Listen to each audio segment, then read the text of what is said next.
She thought she was marrying a farmer. She discovered she'd married an empire built on blood. When Eliza Monroe stepped off that stagecoach in 1880s Montana, she believed Nathan Cole's letters, humble wheat fields, honest work, a simple life. But the truth? He controlled half the territory. And the woman who came before her? She died for discovering his secrets. This is the story of a mail-order bride who became a witness, a pawn who became a threat, and a woman who chose justice over survival. Stay until the end, hit that like button, and comment your city below so I can see how far this story travels. Because what happened in Ridgway, Montana changed everything. The stagecoach rattled to a stop in a cloud of dust and dying light, and Eliza Monroe pressed her gloved hand against the window frame, steadying herself as the wheels finally ceased their relentless grinding. Through the scratched glass, she could see Ridgway, Montana Territory, a collection of wooden buildings huddled together like frightened children against the vast, indifferent wilderness. The late afternoon sun painted everything in shades of amber and shadow, making the frontier town look almost welcoming, almost like the beginning of something instead of the end of everything she'd ever known. She was 24 years old, alone, and exactly $3 away from destitution. "Ridgway Station!" the driver called out, his voice weathered and rough. "End of the line, folks. Watch your step now." Eliza gathered her belongings, one carpet bag containing everything she owned in this world, one worn Bible her mother had given her before the fever took her, and one letter creased and reread so many times the paper had gone soft as fabric. The letter that had brought her here, the letter that promised her a future. "Dear Miss Monroe, I am a wheat farmer in Montana Territory, 32 years of age, with a modest homestead and prospects for expansion. I seek a woman of good character and practical disposition for marriage.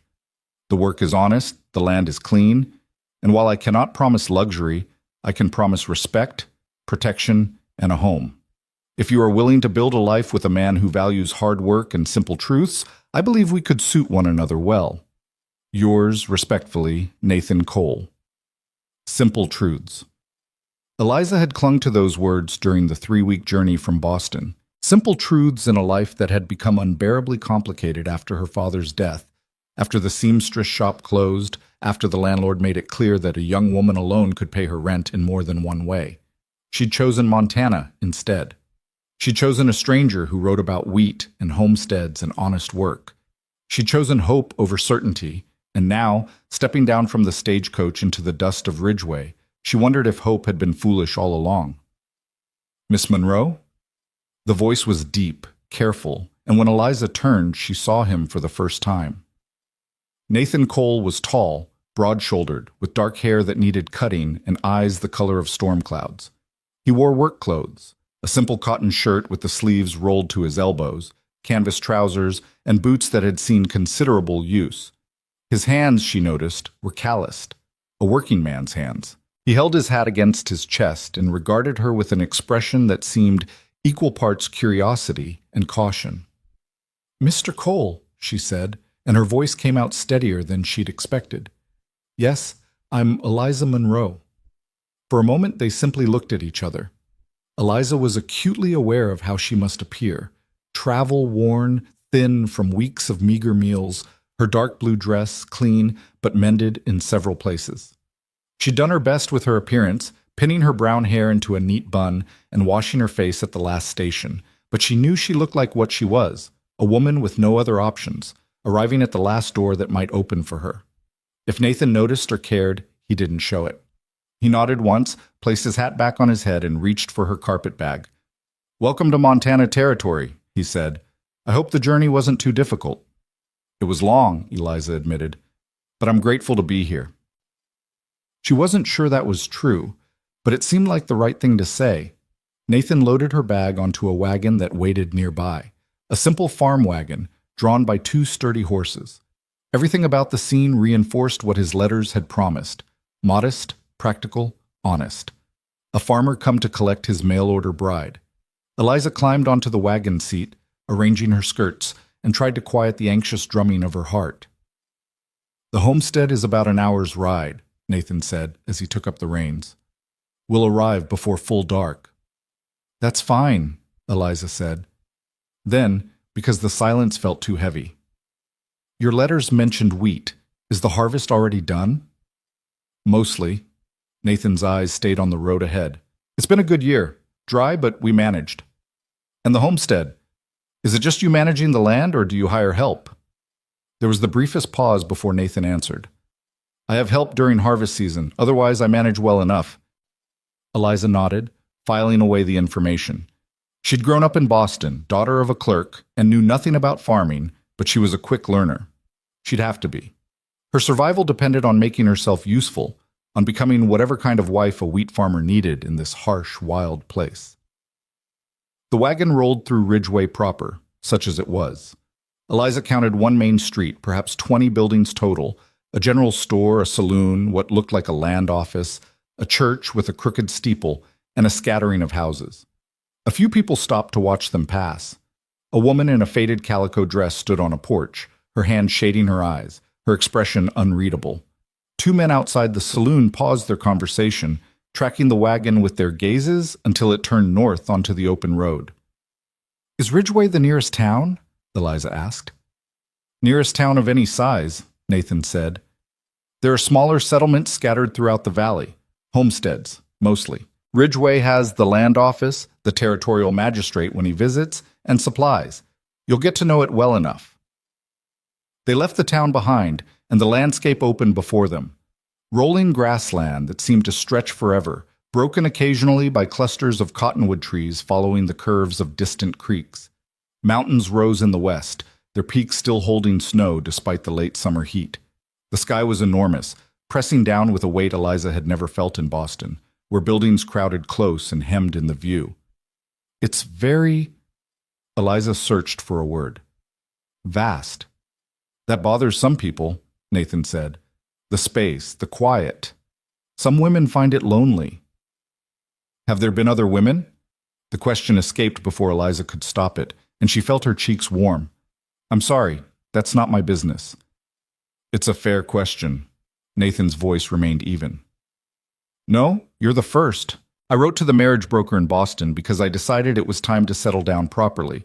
A man gets to a certain age, and working alone starts to feel less like independence and more like isolation. Eliza glanced at his profile. Strong jaw, straight nose, the kind of face that would be called handsome if it smiled, though she hadn't seen that yet. And you thought a mail-order bride was the best solution? I thought honesty was the best solution, Nathan said. I could court a local girl, make promises, paint myself as something I'm not. But the truth is simpler. I'm a farmer. I work hard. I don't have much interest in dancing or poetry or romantic nonsense. I need a partner who understands what life here actually requires. Work, endurance, practical sense. You wrote in your letters that you understood that. I believed you. I did understand it, Eliza said quietly. I do understand it.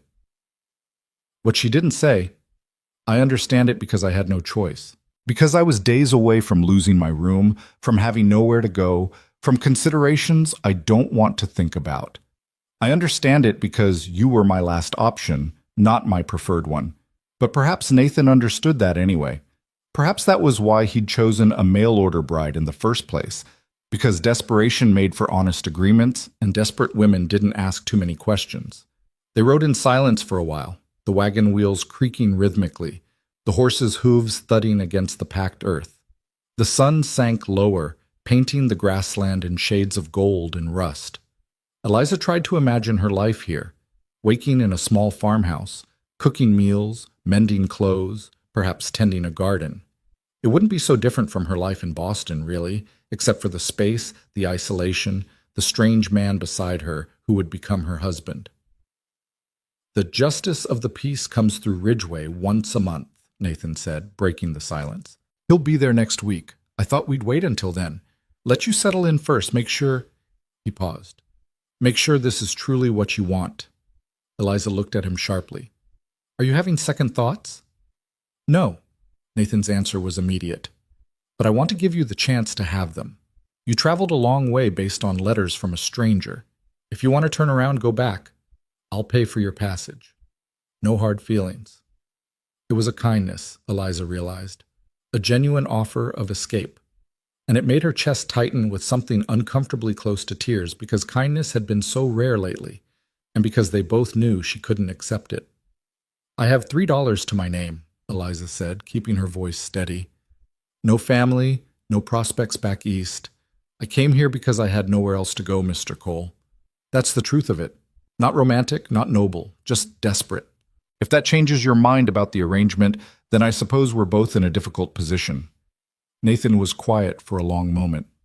Then he said, "I appreciate the honesty. You said you valued simple truths." "I do." Something in his voice shifted, became almost wry. "Though I'm learning that simple truths can still be complicated." "Welcome to marriage," Eliza said, and was surprised when Nathan actually smiled. Brief, but real. The landscape began to change as they traveled deeper into the valley. The grassland gave way to cultivated fields, neat rows of stubbled wheat stretching across the bottomland. Irrigation ditches reflected the dying light.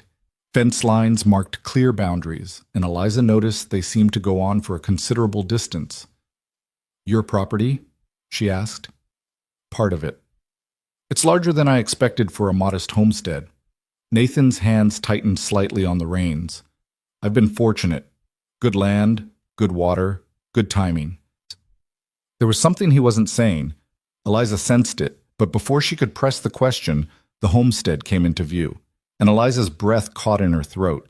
She'd expected a small cabin, perhaps a barn, maybe a few outbuildings. What she saw instead was an estate.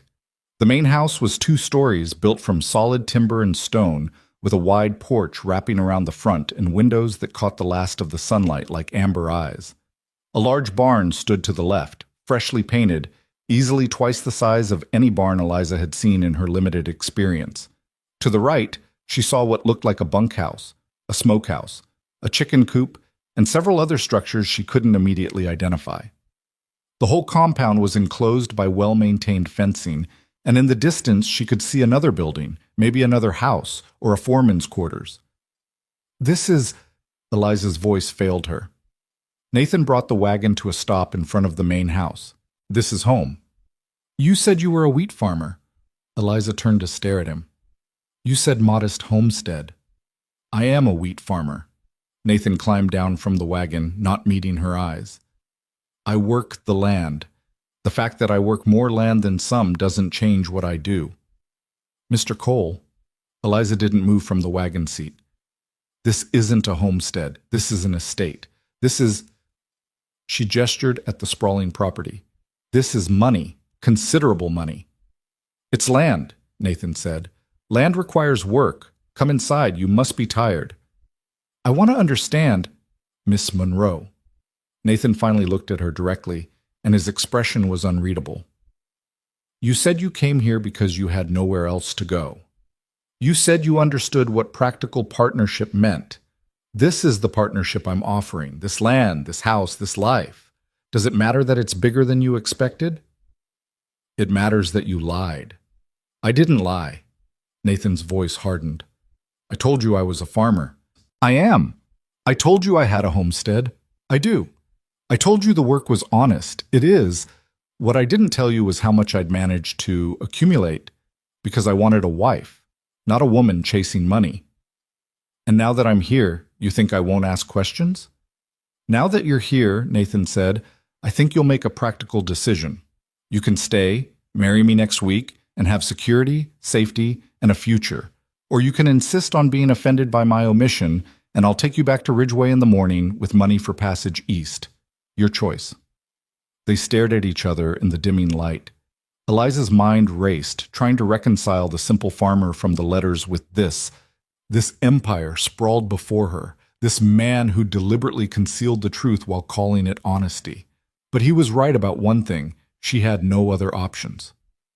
"I'll stay," Eliza said finally, "but I want to understand what I'm walking into, Mr. Cole. No more omissions." Nathan nodded. "Fair enough. Let me get you settled first. Then we'll talk." He reached up to help her down from the wagon, and Eliza took his hand, those calloused, work-worn hands that belonged to a man who was apparently far more than a simple wheat farmer. Her feet touched the ground, and she looked up at the imposing house that would become her home and felt the first true stirring of unease. Because men didn't build estates like this on honest work alone. Not in Montana Territory, not in these years when land was disputed and blood was cheap. And men who concealed the truth about their wealth might conceal other truths as well. The front door opened before Nathan could knock, and a woman appeared, middle-aged, sturdy, with sharp eyes and graying hair pulled into a severe bun. She wore a simple house dress and an apron, and she studied Eliza with an expression that managed to be both welcoming and assessing. "Mrs. Grady," Nathan said, "this is Miss Monroe. She'll be staying in the guest room upstairs. Can you help her get settled?" "Of course, Mr. Cole." Mrs. Grady's voice was brisk, efficient. She stepped aside to let them enter. "I've prepared the room already, and there's supper keeping warm. Miss Monroe, welcome." "Thank you," Eliza managed, stepping into the house. The interior matched the exterior's grandeur. Polished wood floors, a staircase with a carved banister, furniture that looked both expensive and comfortable. Oil lamps cast warm light across everything, and Eliza could smell something cooking that made her stomach clench with sudden, fierce hunger. "Mrs. Grady manages the household," Nathan explained. "She'll help you learn the routines, introduce you to the other staff." "Other staff?" Eliza repeated faintly. "Cook comes in for major meals. 2 girls from town help with laundry and heavy cleaning. And there are the ranch hands, of course, but they stay in the bunkhouse and won't trouble you." Ranch hands, plural. Eliza felt as though the ground had shifted beneath her feet, and she was still trying to find her balance. "Mr. Cole, in your letters you said—" "I know what I said." Nathan's voice was gentle but firm. "And I meant it. This is still just a farm, Miss Monroe, just bigger than you expected. Mrs. Grady, please show Miss Monroe to her room. I'll see you both at supper."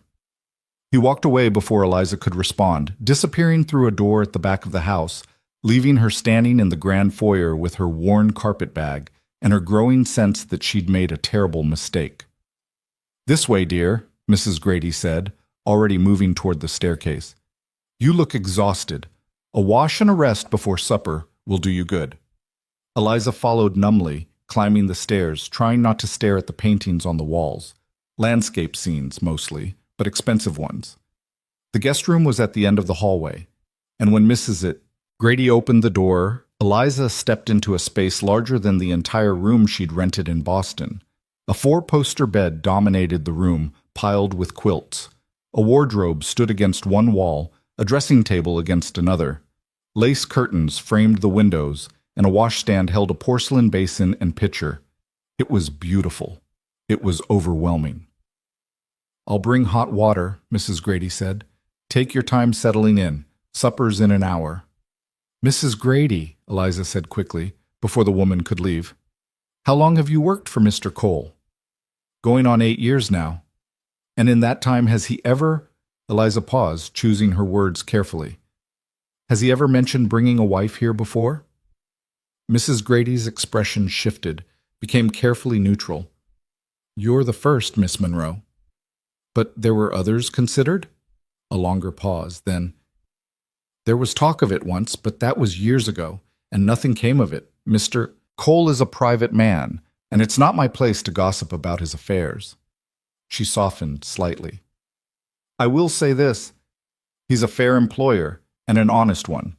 Whatever brought you here, you could do worse for a husband in this territory." It wasn't quite an endorsement, but it wasn't a warning either. Eliza nodded. "Thank you."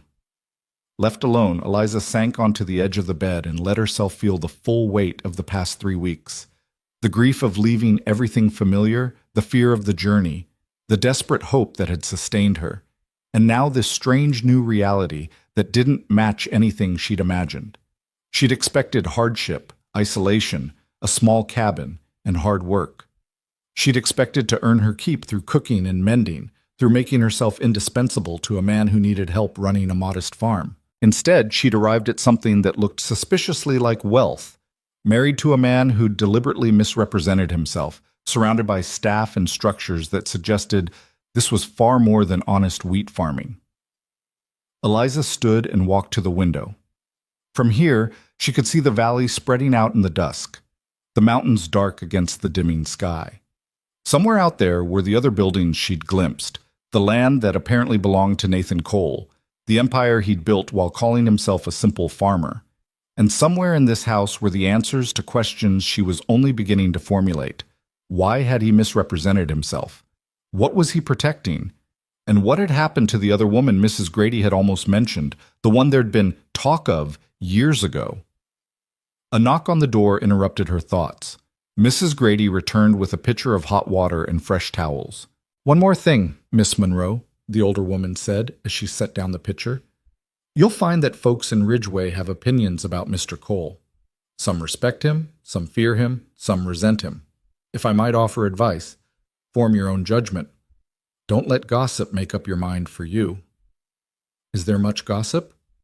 "Always is, when a man does well for himself."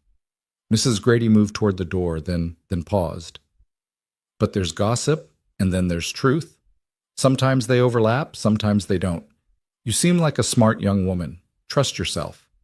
She left before Eliza could ask what she meant. Eliza washed her face and hands, changed into her other dress, only marginally better than the one she'd traveled in, and tried to prepare herself for supper. Tried to prepare herself for sitting across from Nathan Cole and demanding real answers, no more omissions, no more careful misdirection. She was pinning up her hair when she heard voices outside, men's voices, low and urgent. Eliza moved to the window and looked down. In the yard below, Nathan stood talking with another man, someone Eliza didn't recognize. The stranger wore better clothes than the ranch hands, and his horse looked expensive. Their conversation was brief, intense, and ended with the stranger riding away at speed while Nathan stood watching, his shoulders tense. Eliza stepped back from the window, her unease deepening. She thought of Mrs. Grady's words. Some respect him, some fear him, some resent him. She thought of the careful way Nathan had phrased everything, never quite lying, but never revealing the full truth. She thought of the estate spread before her, the wealth accumulated in a territory where land disputes were common and violence was cheaper than lawyers. And she thought, with cold clarity, I don't know what I've walked into. But it's not what I expected, and I'm not sure I can walk back out. When the dinner bell rang, Eliza straightened her shoulders, lifted her chin, and went downstairs to face her future husband, whoever he actually was. The dining room was smaller than she'd expected, more intimate, though the furniture was still finer than anything she'd known. Nathan stood when she entered and gestured to the seat across from him. "I hope the room is comfortable," he said. "It's lovely." Eliza sat, folding her hands in her lap. "More than I expected, like everything else." Nathan had the grace to look slightly uncomfortable. "I suppose we should have that conversation now." "I suppose we should." Mrs. Grady entered with plates of food, beef stew, fresh bread, vegetables that must have come from a substantial garden. She served them efficiently and withdrew, leaving them alone. For a moment neither spoke. Then Eliza said, "Who was the man who came to see you, the one who rode away so quickly?" Nathan's eyebrows rose. "You were watching?" "I was standing by the window. I didn't mean to spy, but I couldn't help noticing the conversation looked urgent." "That was James Hartford. He manages one of the line shacks on the eastern property." Nathan cut into his bread. There had been some trouble with fence lines, nothing serious. "One of the line shacks," Eliza repeated. "How many properties do you own, Mr. Cole?" Nathan set down his knife. 3 main parcels, plus the homestead here. About 2,200 acres total, though not all of it is under cultivation. 2,200 acres. Eliza had no frame of reference for that number, but she knew it was substantial. "And you manage all of this yourself?" "I have foremen, ranch hands. During harvest, I hire additional help from town." He met her eyes. "I work the land personally, Miss Monroe. I'm not some absentee owner, but yes, I have help. A man would be a fool to try managing this much alone." "A modest homestead," Eliza said quietly. "I grew up on a modest homestead," Nathan said. 40 acres, barely enough to support a family. I remember what that was like. The constant worry, one bad year away from losing everything. When I had the chance to expand, I took it. I kept taking it. And yes, I've done well. But I'm still a farmer. I still work this land with my own hands." "How did you expand so quickly?" Eliza asked. "Land in Montana territory isn't cheap, and you're what, 32? How does a man accumulate 2,200 acres by 32? Nathan was quiet for a long moment. Then he said, carefully, "That's not an answer. It's the only answer I can give you right now." He leaned forward. "Miss Monroe, Eliza, I understand your confusion. I understand why you feel misled, but there are aspects of my business that are complicated, that involve other people's interests, that I can't fully explain in one evening. What I can tell you is that I've never broken the law. I've never hurt anyone. I've built something legitimate through hard work and smart decisions. That's the truth. But not the whole truth." "No," Nathan admitted. "Not the whole truth. Not yet." Eliza studied him. This man who'd written her careful, modest letters while sitting in this grand house, who dressed like a common farmer while owning enough land to support a small town, who met her eyes now with something that looked almost like regret. "Will you ever tell me the whole truth?" she asked. "If you stay," Nathan said, "if you marry me, then yes, eventually you'll understand everything. But I need time, Eliza. Time for you to see that I'm not dangerous, that this life isn't dangerous. Time for you to decide if you can trust me." "You're asking me to marry you on faith." "I'm asking you to marry me on practical terms," Nathan corrected. "You need security. I need a wife. We don't have to love each other, but we do need to trust each other eventually. Can you give me that time?" Eliza looked at her plate, at the abundance of food, at the expensive dishes and silver utensils. She thought of her $3, her lack of options, the long journey that had brought her here. "I don't have much choice, do I?" she said. "You always have a choice." Nathan's voice was gentle. "But yes, some choices are harder than others." They finished the meal in near silence, and afterward Nathan showed her around the first floor of the house.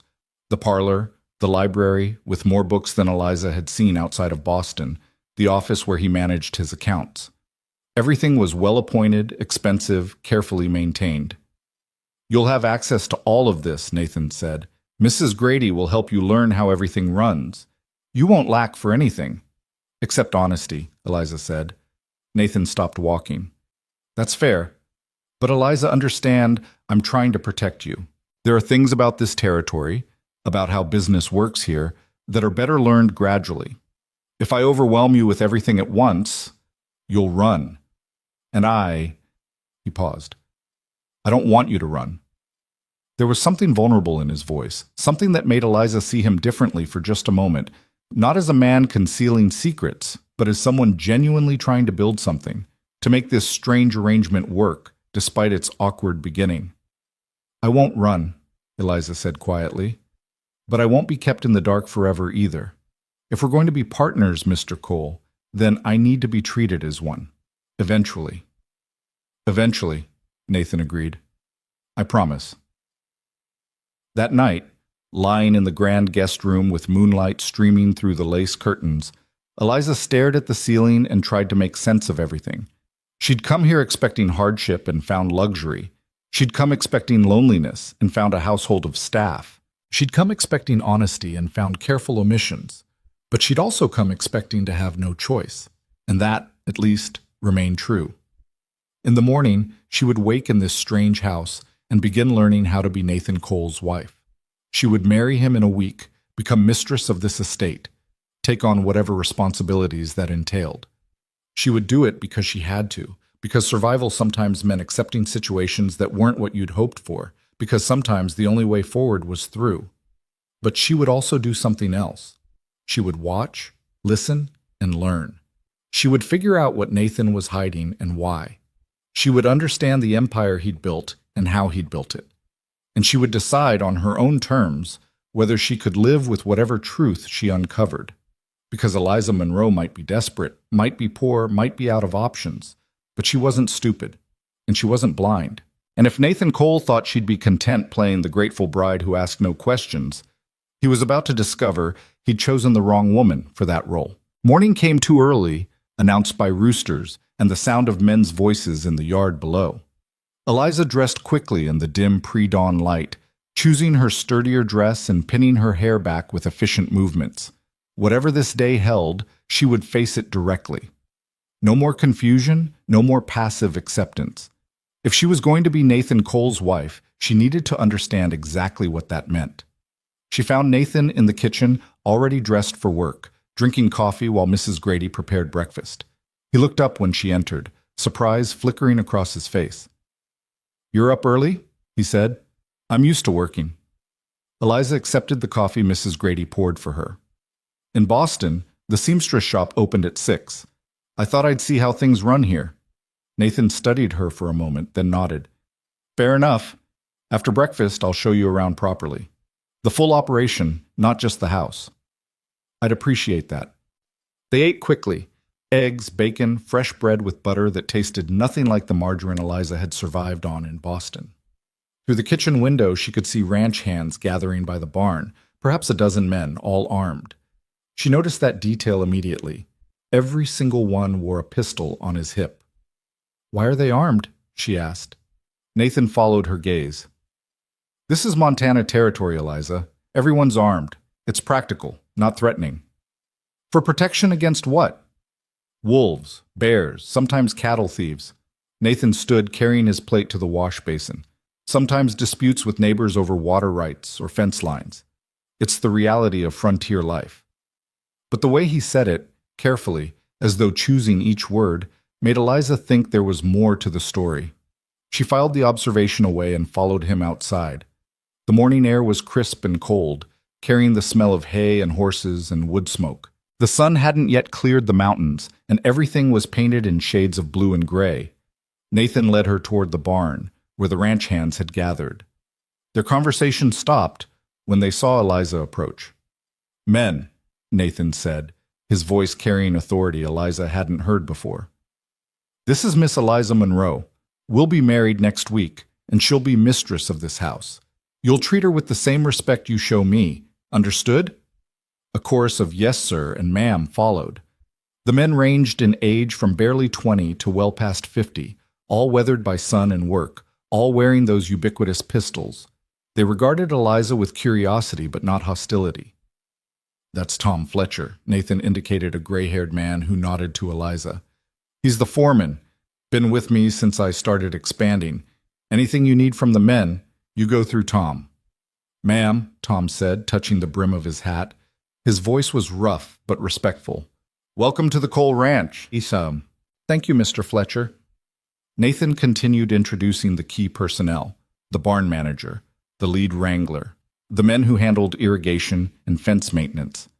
Eliza tried to commit names and faces to memory, aware that these men would be her responsibility too, once she married Nathan. Their wages, their housing, their complaints and conflicts, all of it would fall partially to her. It was overwhelming, and it raised the same question that had kept her awake half the night. How did a wheat farmer need this many employees? After the introductions, Nathan led her on a tour of the immediate compound. The barn was immaculate, housing perhaps 30 horses, all of them looking well-fed and well-trained. The equipment shed held machinery Eliza couldn't identify, but which looked expensive and modern. The bunkhouse where the hands slept was clean and well-maintained, better than many boarding houses Eliza had seen in Boston. "The chickens are Mrs. Grady's domain," Nathan explained as they walked past the coop. "She manages the household animals and the kitchen garden. You'll want to work with her on meal planning and household accounts." "How many people am I feeding?" "Depends on the season. Right now, about 15 men plus household staff. During harvest, it can be up to 30. 30 people. Eliza felt dizzy. "And the cost of all this gets offset by production," Nathan said. "A good harvest year more than covers operational costs. Last year was excellent. This year's been good too." They walked beyond the main compound, following a wagon road that led east. The land rolled gently here, covered in stubbled wheat fields that stretched to the horizon. Irrigation ditches caught the early morning light, and Eliza could see the careful engineering that had gone into water management. "How much of this is yours?" she asked. "Everything you can see from here to those cottonwoods." Nathan pointed to a distant tree line. "That's the eastern boundary of the main property. The river runs along there, which is why this land is so valuable. Water rights in Montana territory can make or break a ranch." "And your other properties?" Nathan's jaw tightened slightly. "The north parcel is grazing land, about 800 acres. Good for cattle, though I focus mainly on wheat. The south parcel is smaller, but it has timber rights. And there's a section near town that I'm holding for, he paused, for future development. Future development, Eliza repeated. That sounds like more than farming, Mr. Cole. Nathan, he corrected. And yes, I suppose it is. A smart man diversifies, Eliza. Wheat prices fluctuate. Weather can destroy a harvest. I've learned to have multiple income streams. They walked in silence for a few minutes, Eliza processing everything she was seeing and hearing. The scale of the operation was staggering. This wasn't a homestead that had gradually expanded through hard work and good luck. This was deliberate, aggressive acquisition of land and resources. This was empire building. Who owned this land before you? She asked finally. The question hung in the air between them. Nathan stopped walking and turned to face her directly. Various people, he said carefully. Some sold willingly, some needed money and took my offers. A few parcels were acquired through the land office when previous claims fell through. Fell through how? Eliza, this is complicated. Then uncomplicate it. She kept her voice calm but firm. You promised me honesty eventually. I'm asking for it now. How did you acquire 2,200 acres in a territory where land is precious and people kill each other over water rights? Because that's what you're talking about, isn't it? When you arm your ranch hands, when you talk about disputes with neighbors, that's not about wolves and cattle thieves. That's about protecting what you've taken from people who didn't want to give it up. Nathan's expression darkened. I haven't taken anything that wasn't legally mine to acquire. Legal and right aren't always the same thing. No, he agreed quietly. They're not. But I've worked within the law, Eliza. I've made smart purchases, sometimes hard purchases, but legal ones. I won't apologize for succeeding in a place where most men fail.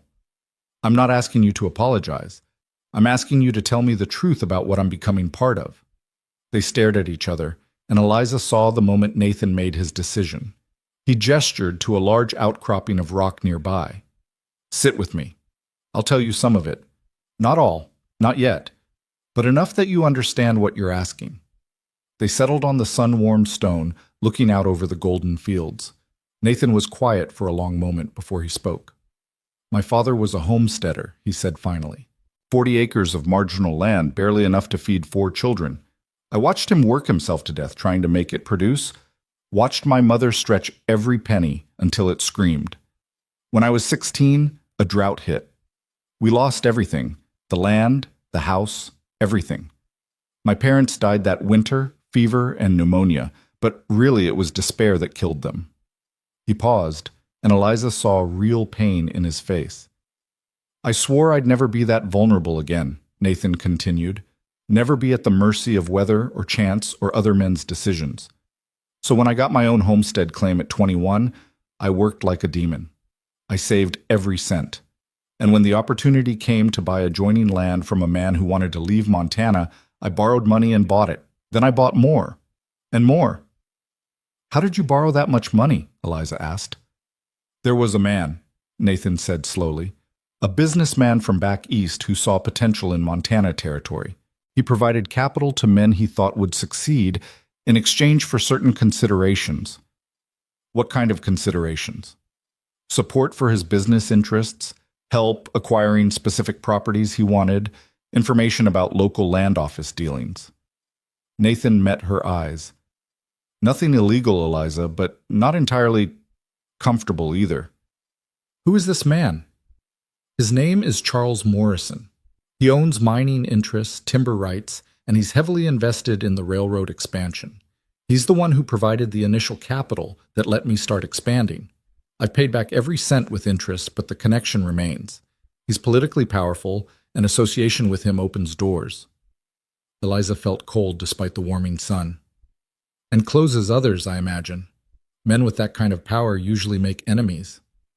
Yes, Nathan's admission was quiet.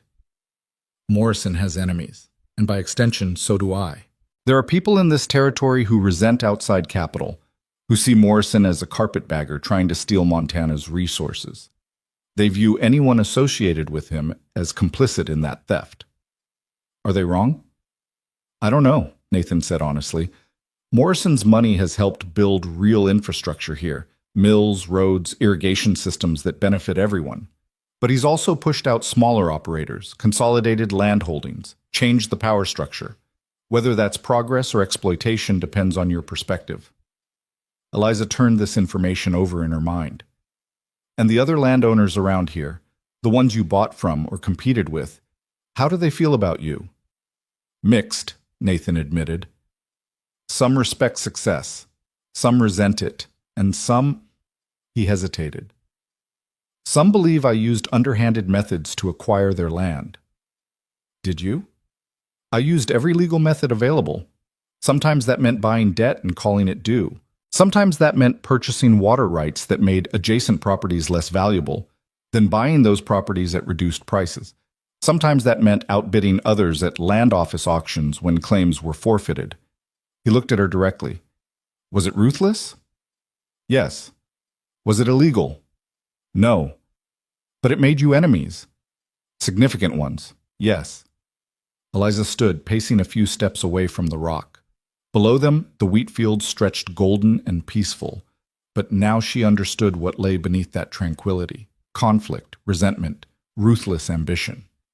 Nathan had built his empire legally, perhaps, but not gently, and now she was being asked to become part of it, to take her place as mistress of land that others believed should have been theirs. Who specifically opposes you? She asked. If I'm staying here, I need to know who considers me their enemy by association. Nathan stood too, joining her at the edge of the outcropping. The Hendricks family lost about 300 acres when I bought their debt 2 years ago. They're still bitter about it. The Cartwright Ranch to the north competes with me for water rights and grazing land. We've had several ugly disputes. And there's a group of smaller homesteaders who believe I'm trying to force them out to expand further. Are you? No. I have enough land, but they don't believe that, and my connection to Morrison makes them suspicious. He paused. There's also the political dimension. Morrison supports the territorial governor and the push for statehood, which means supporting the Republican establishment. That makes enemies of the Democrats and various reform movements who see corruption in the current system. Eliza pressed her hand to her forehead, feeling overwhelmed. So I'm not just marrying a wheat farmer. I'm marrying into territorial politics, land disputes, and a web of alliances and enemies that I don't understand and didn't choose. Yes, Nathan said simply. That's the truth you wanted. That's what you're walking into. Why me? Eliza turned to face him. If you're this wealthy, this connected, why send for a mail-order bride from Boston? You could have courted any woman in Montana territory, made a strategic marriage alliance that would have strengthened your position. Nathan's expression shifted, became almost vulnerable. Because every woman in Montana territory knows exactly who I am and what I represent. They'd marry me for the money or the power or because their families pressured them into a strategic alliance. I wanted someone who saw me as a wheat farmer first, who chose me for practical reasons but honest ones. Someone who wasn't already part of this political mess. Someone you could keep ignorant, Eliza said. Someone I could protect from the uglier realities until she was committed enough to weather them, Nathan corrected. I wasn't trying to deceive you, Eliza. I was trying to give you, and us, a chance at something uncomplicated before the complications became unavoidable. A shout from below interrupted them. They both turned to see Tom Fletcher riding hard toward their position, his horse lathered and his face grim. He reined in at the base of the outcropping. Mr. Cole, he called up. Trouble at the north fence line. Hendricks and his sons cut through about 50 yards of wire. They're on our grazing land with their cattle. Nathan's jaw clenched. How many of them? 4 men that we saw, all armed. They told our boys to back off or there'd be bloodshed. Eliza felt her heart skip. This wasn't theoretical anymore. This was the reality Nathan had been describing, playing out in real time. Get 6 men mounted, Nathan ordered. I'll be down in 2 minutes. He turned to Eliza. I need to handle this. Tom will escort you back to the house. I'm coming with you, Eliza said. Absolutely not. If I'm going to be your wife, I need to understand what that means. I need to see how these disputes actually unfold. Eliza, these situations can turn violent. Then I need to see that too. She kept her voice steady despite her fear. You just told me I'm walking into territorial politics and land disputes. You can't shelter me from the reality while also expecting me to accept it. I'm coming with you." Nathan looked torn, clearly wanting to refuse but also recognizing the truth in her words. Finally, he nodded curtly. "You stay behind me at all times. You do exactly what I say. And if shooting starts, you hit the ground and stay down. Understood?" "Understood." They rode north with 8 men, Nathan and Eliza on horseback with the ranch hands surrounding them. Eliza had ridden occasionally in Boston, sedate park circuits, but this was different. The pace was hard, the terrain rough, and she had to concentrate on staying mounted while her mind raced with anxiety about what they were riding toward. The north fence line came into view after 20 minutes of hard riding. Eliza could see the destroyed section immediately, fence posts knocked down, wire cut and trampled, a gap wide enough to drive cattle through.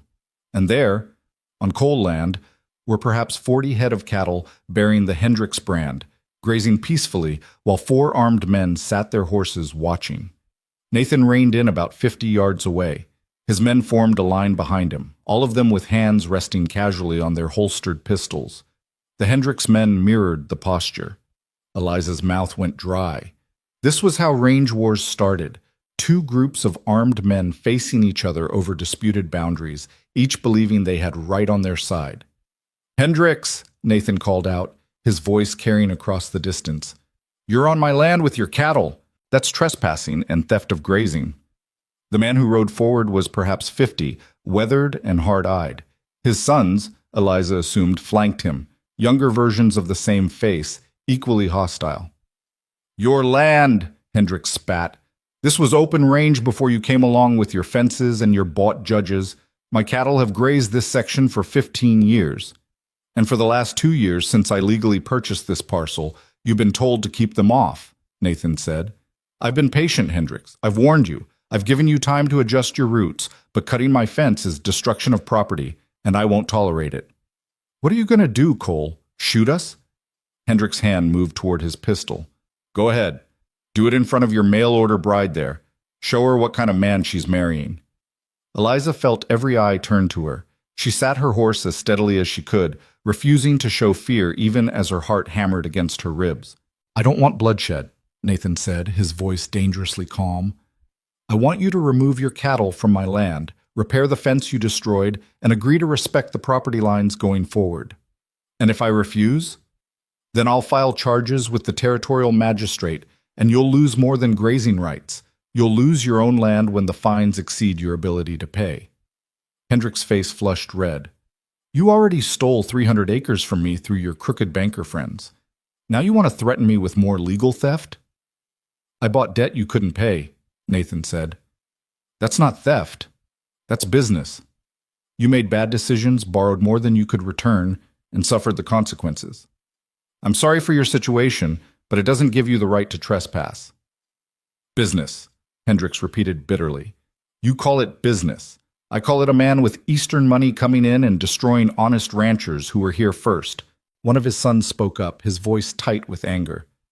"My father built this ranch with his own hands, fought Indians, survived winters that killed half the territory, and you just swept in with Morrison's dirty money and took it all because we had 2 bad years."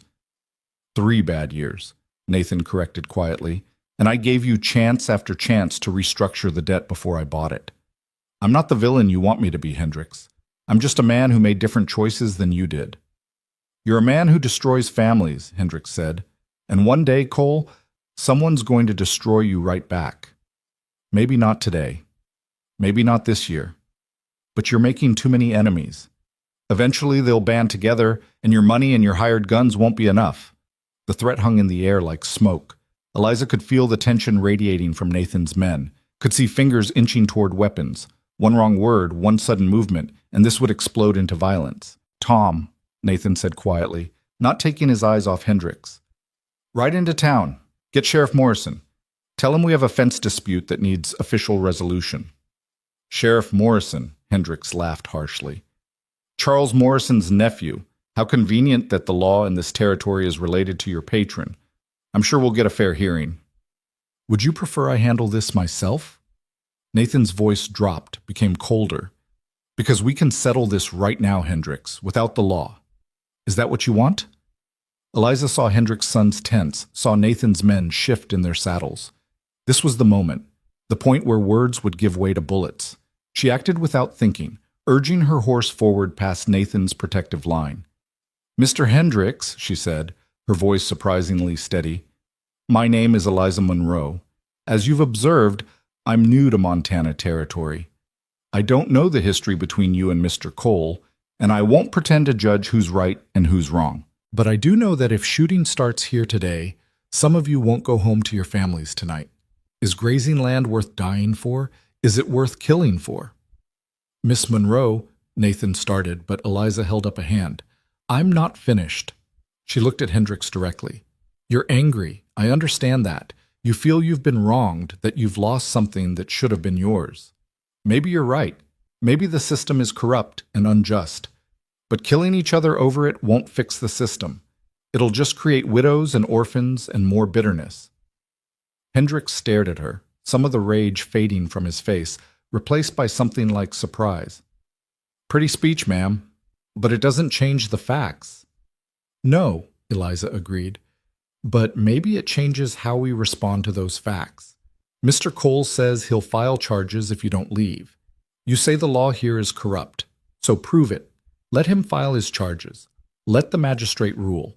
And if the ruling is unjust, make sure everyone in the territory knows it. Create a record of corruption instead of just complaining about it. And in the meantime, I lose my cattle's grazing land?" "In the meantime, you don't lose your life," Eliza said. "And neither do your sons. Surely that's worth something." For a long moment, no one moved. Then Hendricks let out a long breath and lowered his hand from his pistol. "You got yourself an interesting wife, Cole," he said. "Smart and brave, which is more than you deserve." He turned to his sons. "Round up the cattle. We're leaving." "Pa," one of them started to protest. "I said we're leaving." Hendricks' voice was iron. "The lady's right. I won't make my boys orphans over grazing land, no matter how wronged I feel. We'll fight this legal, like she says. Let the whole territory see how Morrison's nephew rules." They began moving their cattle back through the destroyed fence section. As they worked, Hendricks rode closer to where Eliza sat her horse, Nathan tense beside her. "Word of advice, ma'am," Hendricks said quietly. "You seem like a decent woman.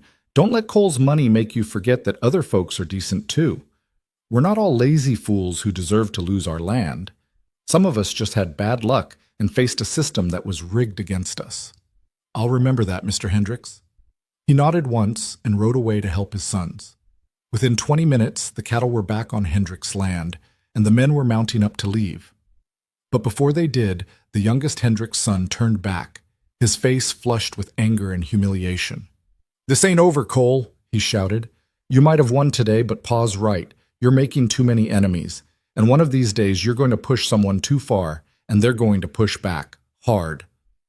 Then they were gone, dust rising behind them as they rode west.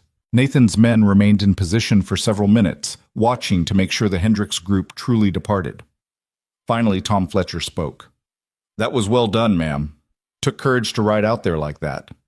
"Or foolishness," Nathan said tightly. He turned to Eliza. "You could have been shot." "So could you," Eliza replied, "and you were about to be until someone provided a reason to step back. You're welcome, by the way." Nathan's jaw worked, clearly torn between anger at her risk-taking and grudging respect for her outcome. "We'll discuss this back at the house. Tom, leave 2 men here to repair the fence. The rest of you, back to work. And someone ride to town, tell Sheriff Morrison what happened. I want it on record, even if it doesn't result in charges." The ride back to the compound was silent and tense. Eliza's hand shook slightly on the reins as the adrenaline began to fade, replaced by the terrifying understanding of how close they'd come to violence. Men with guns, facing each other over land disputes, seconds away from bloodshed, and she'd ridden right into the middle of it. When they reached the barn, Nathan dismounted and helped Eliza down, his hands gripping her waist firmly. The moment her feet touched ground, he pulled her aside, away from the ranch hands. "Don't ever do that again," he said, his voice low and fierce. "Don't ever put yourself at risk like that." "I did what needed doing," Eliza said, though her voice shook slightly. "Those men were going to shoot each other, Nathan, over cattle and grazing rights. It's insane." "It's Montana territory," Nathan said. Land and water are everything here. Men do kill over them. And you standing between armed groups doesn't change that. It just means you could get caught in the crossfire. But I didn't get caught in the crossfire. I stopped the crossfire. Eliza pulled away from him, needing space. You told me I needed to understand what I was walking into. Well, now I understand. You have enemies, Nathan. Real ones. People who hate you enough to risk their lives confronting you. And from what I saw today, they might have good reason. Nathan's expression hardened. You heard one side of a complicated story. I heard a man who lost land his family had worked for generations, who believes the system is corrupt, and you're part of that corruption. Is he wrong? He made bad business decisions and couldn't recover from them. That's not corruption, that's capitalism. When the banker, the judge, and the sheriff are all connected to the same power structure that benefited from his failure, that feels corrupt, Nathan, even if it's technically legal. Eliza pressed her hand to her forehead, suddenly exhausted. I need to think. I need to process what I just saw and what it means. Eliza, please. She held up her hand. Just give me some time. I'm not running. I'm not rejecting anything. I just need to think. She walked toward the house, leaving Nathan standing in the yard. Mrs. Grady met her at the door, concern evident on her face. Lord have mercy, child, you look pale as milk. Come sit down. I'll make tea. Eliza let herself be led to the kitchen, let Mrs. Grady fuss over her with tea and biscuits. But her mind wouldn't settle, kept replaying the confrontation at the fence line, the hatred in Hendrick's voice, the fear of violence, the terrible understanding that this was Nathan's reality. This was the life she was agreeing to join. Mrs. Grady, she said finally. What happened to the land Mr. Cole acquired from the Hendricks family? Mrs. Grady's hands stilled in her work. That's complicated history, Miss Monroe. I need uncomplicated answers. The older woman sighed and sat down across from Eliza. Hendricks had debt with a bank in Helena, bad harvests, some poor investments, medical expenses when his wife was sick. The debt got sold to another entity, and when Hendricks couldn't pay, that entity foreclosed. Mr. Cole bought the land at auction. What entity bought the debt? One of Mr. Morrison's holding companies. Eliza closed her eyes. So Morrison acquired the debt, foreclosed on the property, and then conveniently sold it to his protege at a price Nathan could afford. I don't know the business details, Miss Monroe. I just know Mr. Cole acquired the land legally. Legally, Eliza repeated. Does everyone keep using that word because it's the only defense available? Because legal and ethical aren't the same thing? Mrs. Grady's expression softened. You're trying to decide if you can live with who Mr. Cole is and how he got where he is. That's fair. But let me tell you what I know about the man. He's never lied to me, never cheated me, never treated anyone in his household poorly. He pays fair wages, provides good conditions, and deals honestly with the people who work for him. Whatever happened with the Hendricks land, whatever role Morrison played, Mr. Cole has built something real here, something that provides for a lot of families. Including yours? Including mine, Mrs. Grady admitted. So yes, I'm biased, but I'm also observant, and I've watched Mr. Cole handle conflict many times. He tries negotiation first, compensation when possible, and force only when necessary. That's more than most men in this territory can claim. Eliza wanted to believe that. Wanted to see Nathan as the pragmatic businessman rather than the ruthless empire builder. But after this morning, after seeing the hatred in Hendrick's eyes and understanding its source, she couldn't quite manage it. She spent the rest of the day in her room, watching from the window as ranch operations continued below. Men repaired equipment, moved horses, conducted the daily business of running a large agricultural operation. Everything looked normal, peaceful even. But now Eliza understood what lay beneath that surface: conflict, coercion, and an empire built on the broken dreams of men like Hendricks. That evening, Nathan knocked on her door. May I come in? Eliza considered refusing, but that would only delay the inevitable. Yes. He entered, still wearing his work clothes, looking tired and troubled. I wanted to apologize. You were right to come today. to see how these situations unfold. I've been trying to protect you from the uglier realities, but that's not fair to either of us." "No," Eliza agreed. "It's not." Nathan sat in the chair by the window, leaving space between them. "I also wanted to explain something about the Hendricks situation. What you didn't hear today is that I offered to buy their land outright before the foreclosure. I offered them market value, which would have paid off their debt and left them with money to start over. They refused, said they wouldn't sell to Morrison's man, that they'd rather lose it all than deal with me." Eliza absorbed this. So pride destroyed them as much as debt. Pride and stubbornness, yes.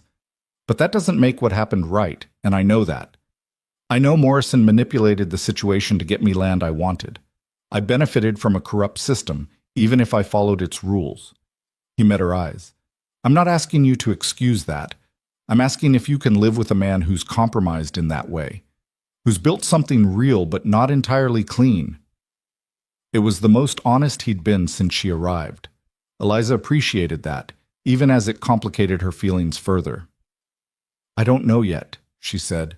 "I need more time. The justice of the peace comes in 5 days." "I know.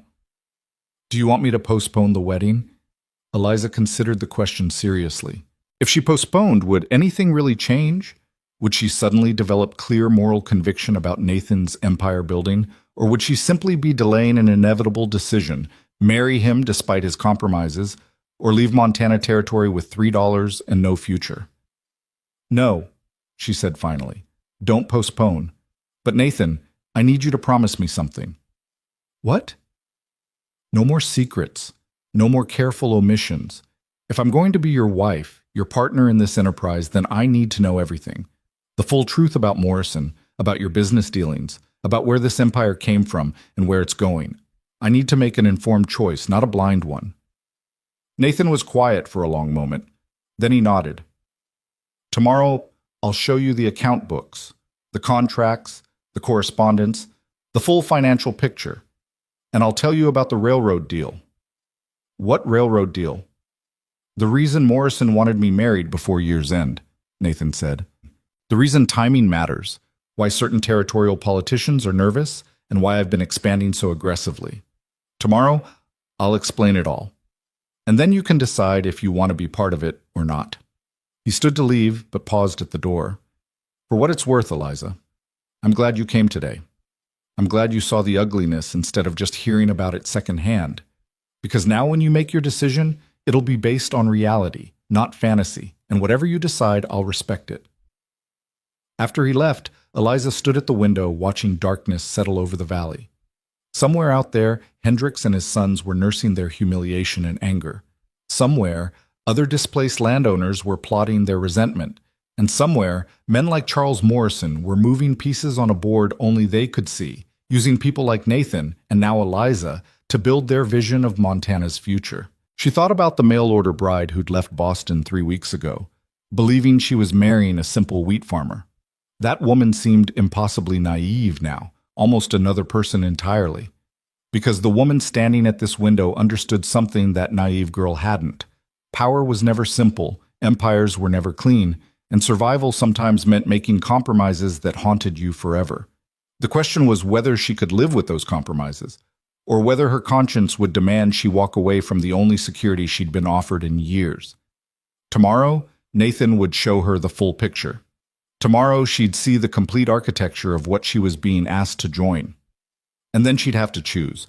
Not between good and evil, because nothing in Montana Territory seemed that clear, but between practical survival and moral purity, between Nathan's flawed empire and her own desperate circumstances.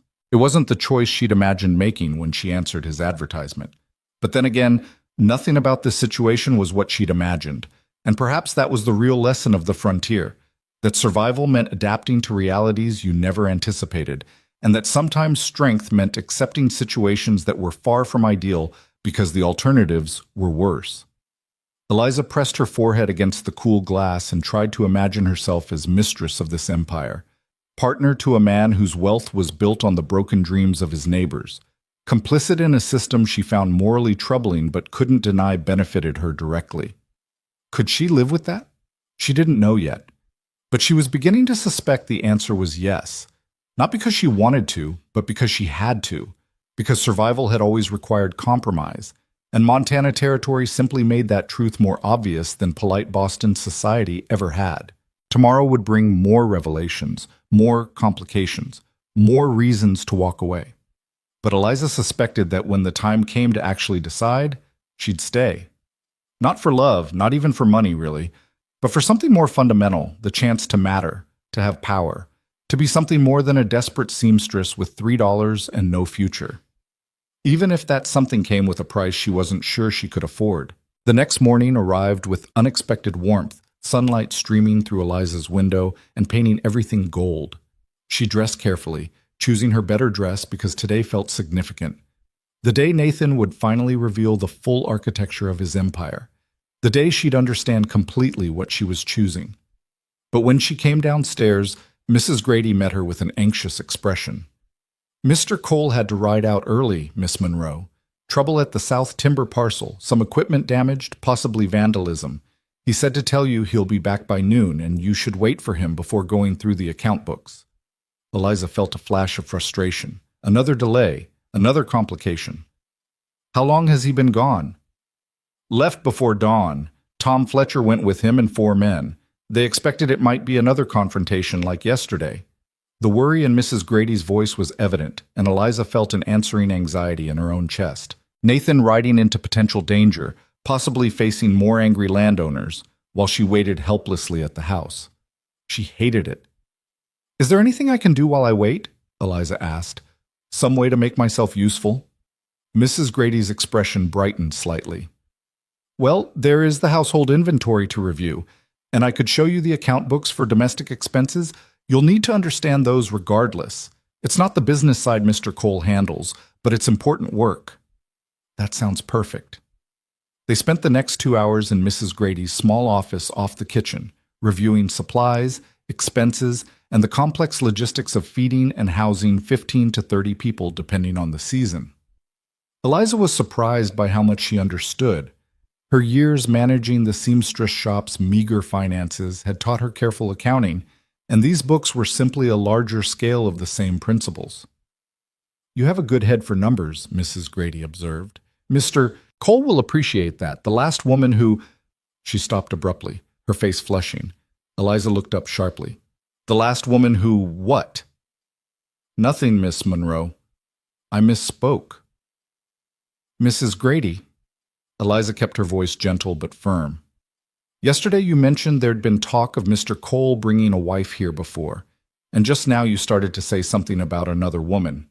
If there's history I should know about, please tell me. I can't keep stumbling over secrets." Mrs. Grady set down her pen, her hands trembling slightly. "It's not my place to discuss it." "Then whose place is it? Nathan's? Because he's shown a remarkable talent for omitting important information." Eliza leaned forward. "Please, if I'm walking into something, I need to understand what it is." The older woman was quiet for a long moment, clearly wrestling with loyalty and conscience. Finally, she sighed deeply. "Her name was Clara Jennings. She came here 4 years ago." Eliza's blood went cold. "Another mail-order bride?" "Yes. She was from Ohio, I think. Or maybe Indiana. Somewhere back east. She arrived just like you did. Stagecoach, carpetbag, full of hope and fear." Mrs. Grady's eyes grew distant. "She was younger than you. 21, maybe 22. Blonde hair, pretty in a delicate way. Too delicate for Montana, I thought when I first saw her." "What happened to her?" "She stayed about 3 months. At first, everything seemed fine. She learned the household routines, started preparing for the wedding. Mr. Cole seemed pleased with the arrangement. But then—" Mrs. Grady paused, choosing her words carefully. "She started asking questions about the business, about where the money came from, about some of the land acquisitions. She was curious, always poking around in places she shouldn't." "Like the account books?" "Among other things. She'd ride out to the properties, talk to the ranch hands, ask about previous owners. Mr. Cole told her to stop, said she was stirring up trouble. They argued about it several times." Eliza felt her chest tighten. "And then?" "And then one morning, she was gone. Left a note saying she couldn't go through with the marriage, that Montana territory wasn't right for her. She took the stagecoach back east and we never heard from her again. The story sounded plausible enough, but something in Mrs. Grady's tone suggested there was more to it. You don't believe that's what really happened? I believe she left, Mrs. Grady said carefully. I saw her get on that stagecoach myself, but the weeks before she left she seemed frightened, not just nervous about the marriage, genuinely frightened, and some of the questions she'd been asking. The older woman shook her head. She asked me once if I knew about a fire that happened 5 years ago. A homestead that burned, family died. She wanted to know if Mr. Cole had acquired that land afterward. Had he? Yes, but it was a tragedy, Miss Monroe, not a crime. Lightning strike during a dry spell happens in this territory. The family's surviving relatives sold the land and Mr. Cole bought it at a fair price. Nothing suspicious about it. Then why was Clara frightened? Mrs. Grady's hands twisted in her apron. I don't know. She wouldn't tell me the full story, just said she'd found something in the land office records, something that didn't add up. And then a few days later she was packing to leave. Eliza stood and walked to the window, her mind racing. A previous mail-order bride who'd asked too many questions about suspicious land deals, who'd found something troubling in official records, who'd left suddenly after becoming frightened. It could be innocent, a young woman who simply got cold feet about frontier life, or it could be something far darker. Mrs. Grady, you said you saw her get on the stagecoach. Did you see her leave Ridgeway? No, I was here at the house. Mr. Cole took her to town himself, said goodbye, gave her money for passage. That was the last any of us saw her. And no one thought to write to her family? To confirm she arrived safely back east? Mrs. Grady's face paled. Mr. Cole said she'd asked for privacy, that she was embarrassed about the failed engagement. He said we should respect her wishes and not contact her. The cold feeling in Eliza's chest spread through her entire body. Do you know her family's address? Where she was from specifically? I don't. Mr. Cole handled all the correspondence with the marriage broker. Mrs. Grady stood abruptly. Miss Monroe, I shouldn't have told you any of this. Mr. Cole was cleared of any wrongdoing by the territorial authorities. They investigated when Clara's family inquired about her whereabouts, and they concluded she'd simply moved on, probably to California or Oregon. These things happen. Women come west, don't like what they find, and disappear into new lives. It's not sinister. But you don't believe that. I don't know what to believe, Mrs. Grady said, her voice breaking slightly. I know Mr. Cole is a good employer. I know he's treated me fairly, but I also know Clara was frightened, and now she's gone, and sometimes late at night I wonder if we should have tried harder to help her. Before Eliza could respond, they heard horses in the yard, Nathan returning. Mrs. Grady quickly gathered the account books, clearly eager to end this conversation. Please don't tell him I told you about Clara. He made it clear we weren't to discuss her with anyone. Made it clear how? He just said it was private business and people should respect that. Nothing threatening, just firm. Mrs. Grady hurried toward the door, then paused. For what it's worth, Miss Monroe, I don't think Mr. Cole would hurt anyone. I truly don't. But there are powerful people connected to his business, and sometimes powerful people do things that good men like Mr. Cole don't know about until it's too late. She left, and Eliza stood alone in the small office, her heart pounding. A previous bride who'd investigated suspicious land deals and then disappeared. Family members who'd inquired about her whereabouts. Territorial authorities who'd investigated and concluded nothing suspicious had occurred. It could all be innocent. Or it could be the most damning evidence yet that Nathan's empire was built on more than just ruthless capitalism. She needed to know the truth. Nathan appeared in the doorway, looking tired and troubled. Eliza, I'm sorry about this morning. The equipment damage was worse than we thought. Not vandalism, actually, just poor maintenance by the timber crew, but we had to deal with it before the whole operation shut down. It's fine, Eliza said, keeping her voice steady. Mrs. Grady was showing me the household accounts. Good. Are you ready to see the business side now? I promised you full transparency, and I meant it. They went to his office, a spacious room lined with file cabinets and bookshelves, dominated by a large desk covered in papers and ledgers. Nathan pulled out several account books and spread them across the desk. "This is everything," he said. "Every land purchase, every loan, every business dealing for the past 10 years. I'm not hiding anything, Eliza. Ask me whatever you want." Eliza looked at the overwhelming array of documents and realized she had no idea where to start. She wasn't an accountant or a lawyer. She couldn't parse complex business dealings or identify fraud in legal contracts, but she could ask direct questions. "Tell me about Clara Jennings." Nathan's head snapped up, his expression going carefully blank. "Where did you hear that name?" "Does it matter? Tell me about her." He was quiet for a long moment, and Eliza watched him decide how much to reveal. "Clara was a mistake," he said finally. "I sent for a bride 4 years ago, before I'd fully thought through what that meant. She arrived, seemed fine initially, but then became obsessed with investigating my business dealings. She accused me of fraud, of theft, of conspiracy. It became unbearable, so I sent her back east with generous compensation and asked her to be discreet about the situation." "And was she? Discreet?" "I have no idea. I never heard from her again." "Did her family?" Nathan's jaw tightened. "There was some confusion when her family tried to reach her. They contacted the territorial marshal, who investigated. He concluded Clara had probably moved to a different state and simply didn't want to be found. It happens. Women seeking fresh starts, escaping family pressure. The marshal closed the case. Very convenient that the marshal concluded she'd simply disappeared of her own accord." "What exactly are you suggesting, Eliza?" Nathan's voice went cold. "That I harmed her? That I made her disappear? Because if that's what you're thinking, perhaps you should leave now before you end up with the same paranoid delusions Clara suffered from."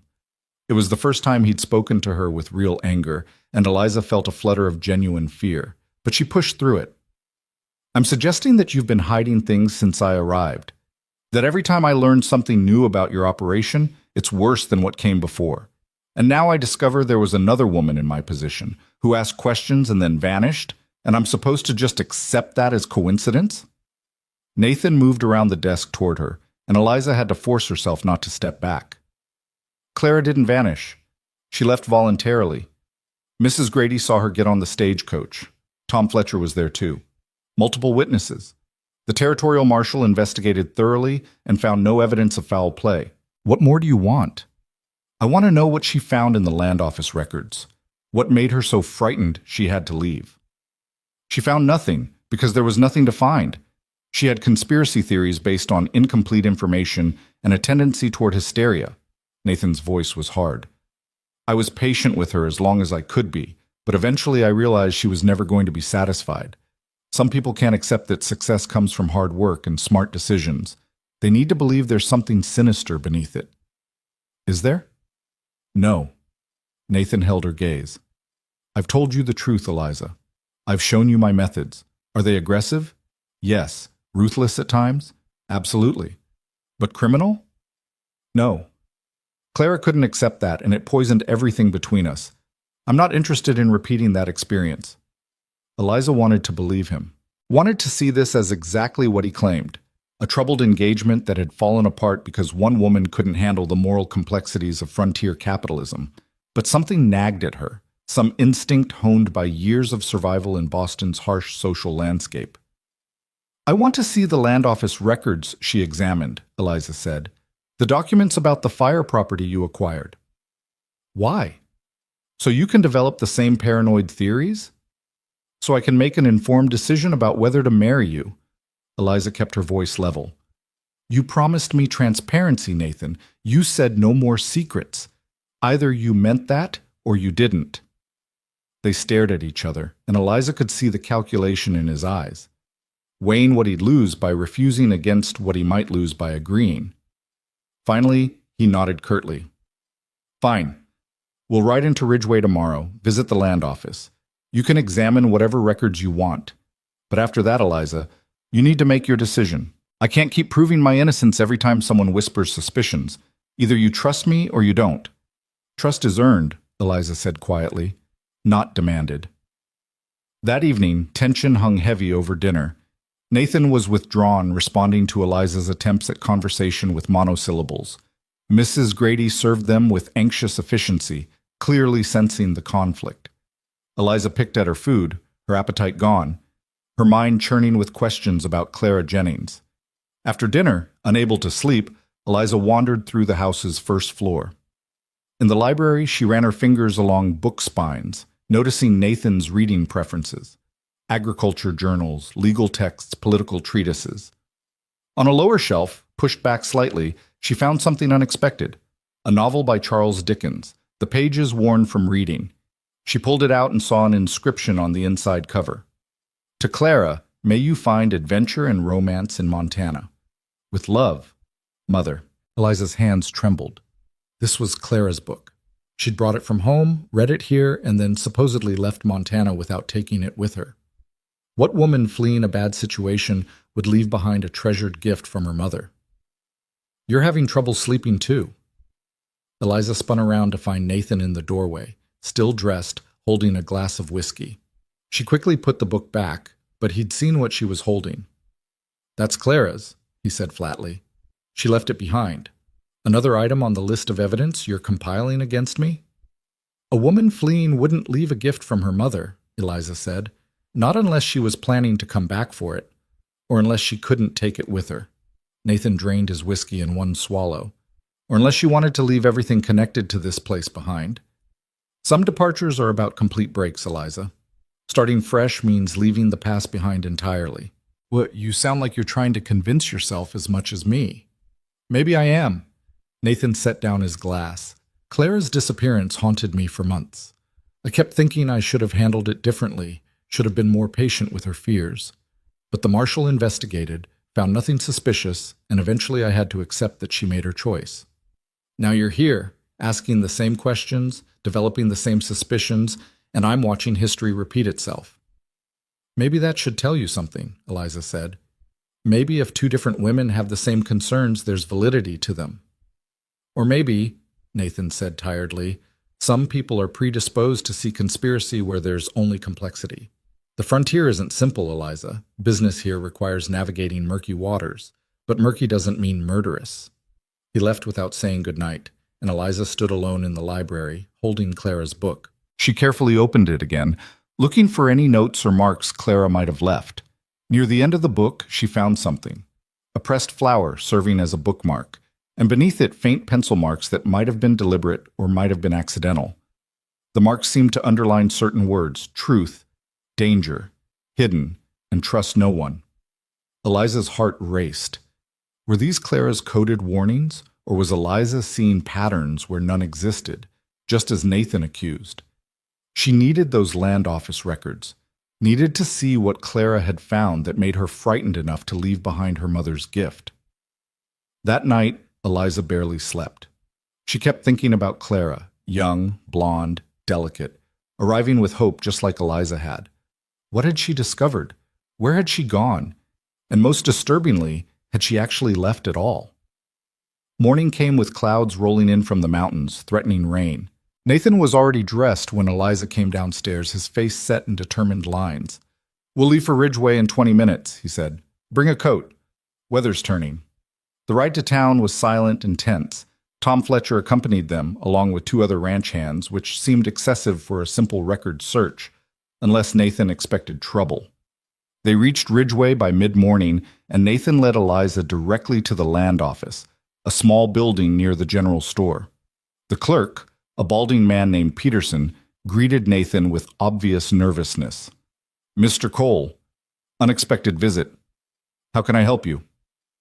"My fiancée wants to examine the records for the Hargrove property, the homestead that burned 5 years ago." Peterson's face went carefully blank. "Of course, though I should mention those records were requested before, about 4 years ago. Another woman, I believe." "Clara Jennings," Eliza said. "I know, I want to see what she saw." Peterson glanced at Nathan, who nodded curtly. The clerk disappeared into a back room and returned with a file box. "These are the complete records for that transaction. You're welcome to review them here."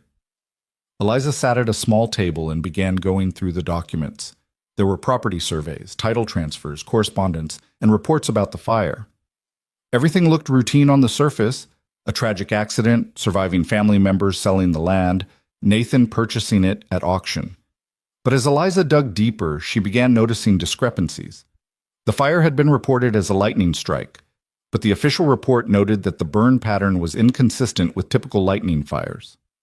The investigating officer had recommended further inquiry, but no follow-up investigation appeared in the records. The surviving family members had sold quickly, receiving what seemed like a low price given the land's value. And the auction where Nathan acquired the property had attracted only two bidders, Nathan and another entity that withdrew its bid at the last moment. "Who was the other bidder?" Eliza asked Peterson. "I'd have to check the auction records." "Please do." Peterson disappeared again, this time returning with a ledger. He ran his finger down the page, then stopped.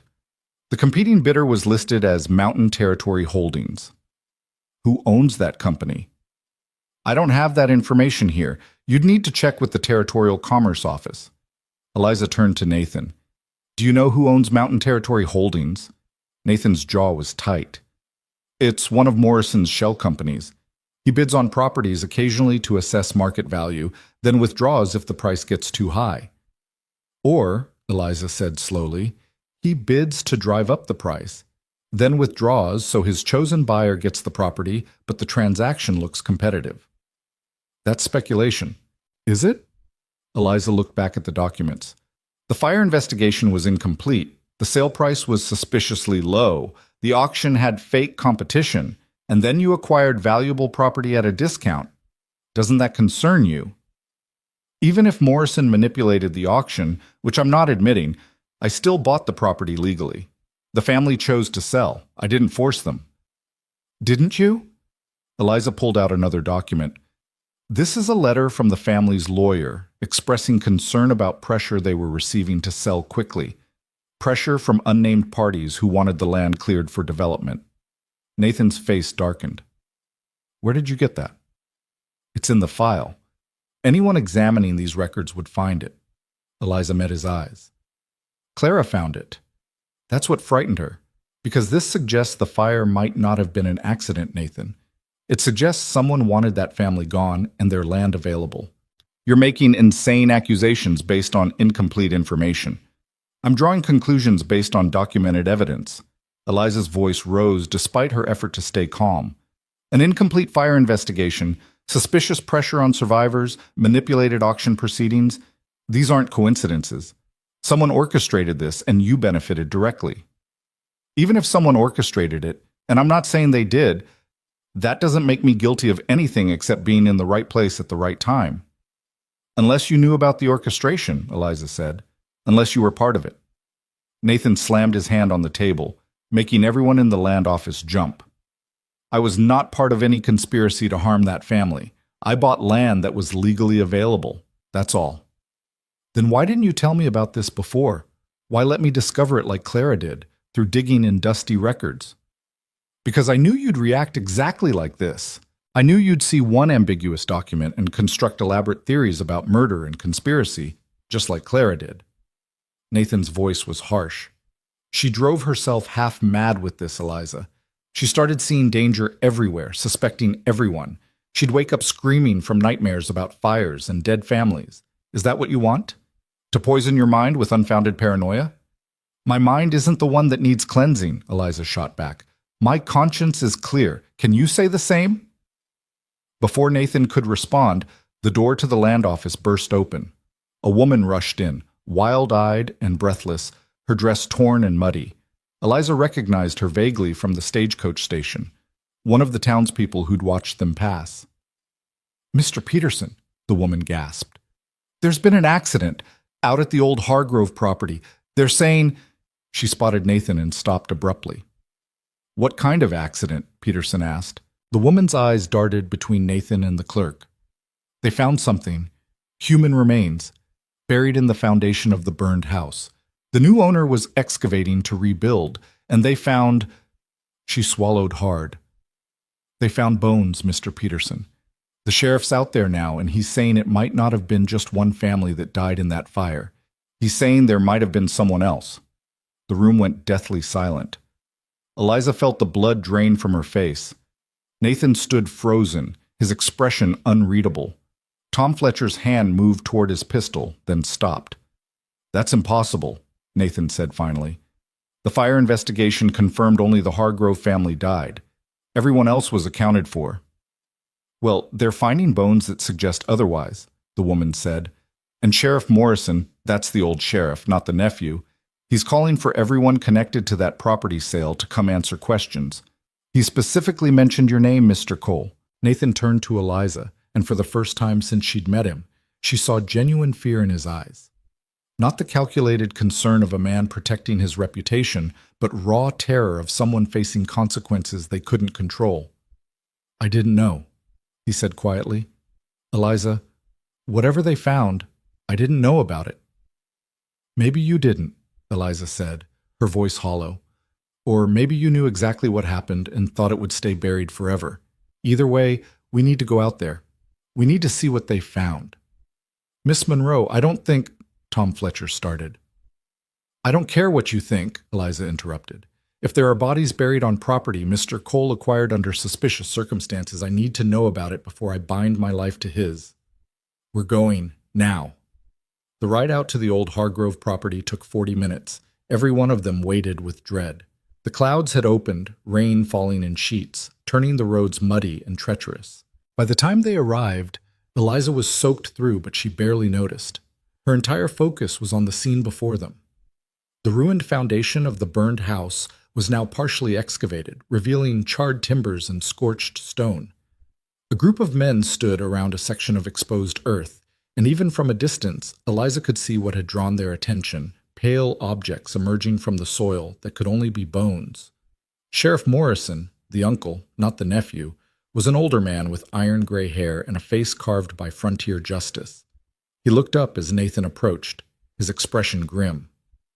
Cole, figured you'd show up. What did you find? Nathan's voice was steady, but Eliza could hear the strain beneath it.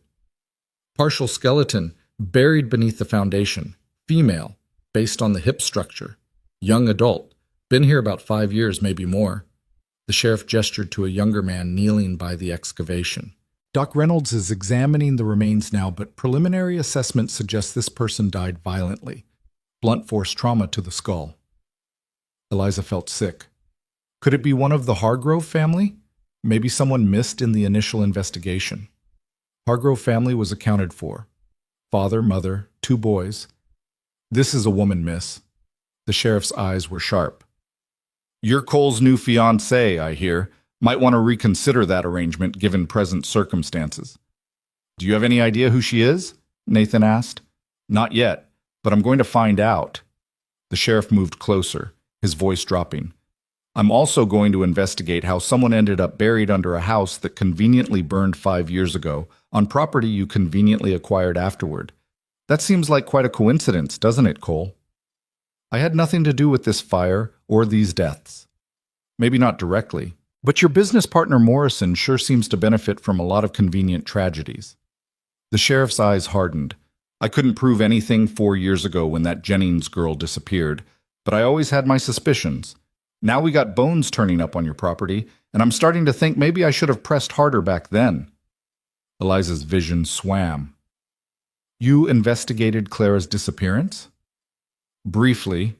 Girl vanished after asking too many questions about Cole's business dealings. Family said she'd been writing letters home about suspicious land transactions, about fires and forced sales. Then suddenly she's on a stagecoach heading east, and no one ever hears from her again. The sheriff looked at Eliza meaningfully. Except the family never got any letters from California or Oregon like they expected. And when they hired a Pinkerton agent to trace her movements, the trail went cold right here in Ridgeway. Nathan's face had gone ashen. You never told me about a Pinkerton investigation. Didn't seem relevant at the time. Pinkerton couldn't find evidence of foul play, just evidence that Miss Jennings vanished more completely than a woman voluntarily relocating usually does. The sheriff gestured to the bones. But now we got a dead woman in the ground, and I'm starting to wonder if maybe Miss Jennings didn't make it onto that stagecoach after all. Maybe she ended up like this poor soul, buried and forgotten until someone started digging. That's impossible, Nathan said, but his voice lacked conviction. Mrs. Grady saw Clara get on the stagecoach.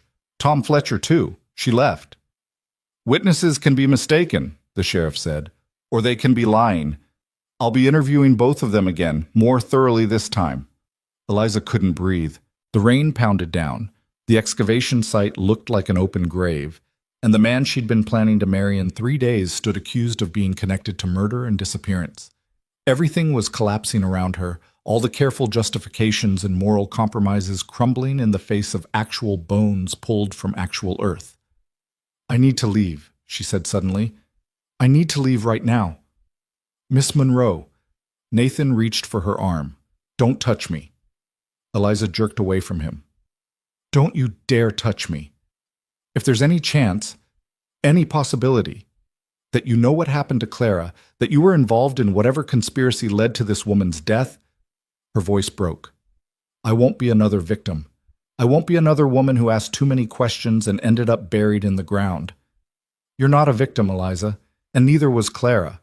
She left. She's alive somewhere, and these bones belong to someone else entirely." Nathan's desperation was palpable. "You have to believe me." "I don't have to believe anything." Eliza turned to the sheriff. "Can you arrange safe passage for me back to Ridgeway?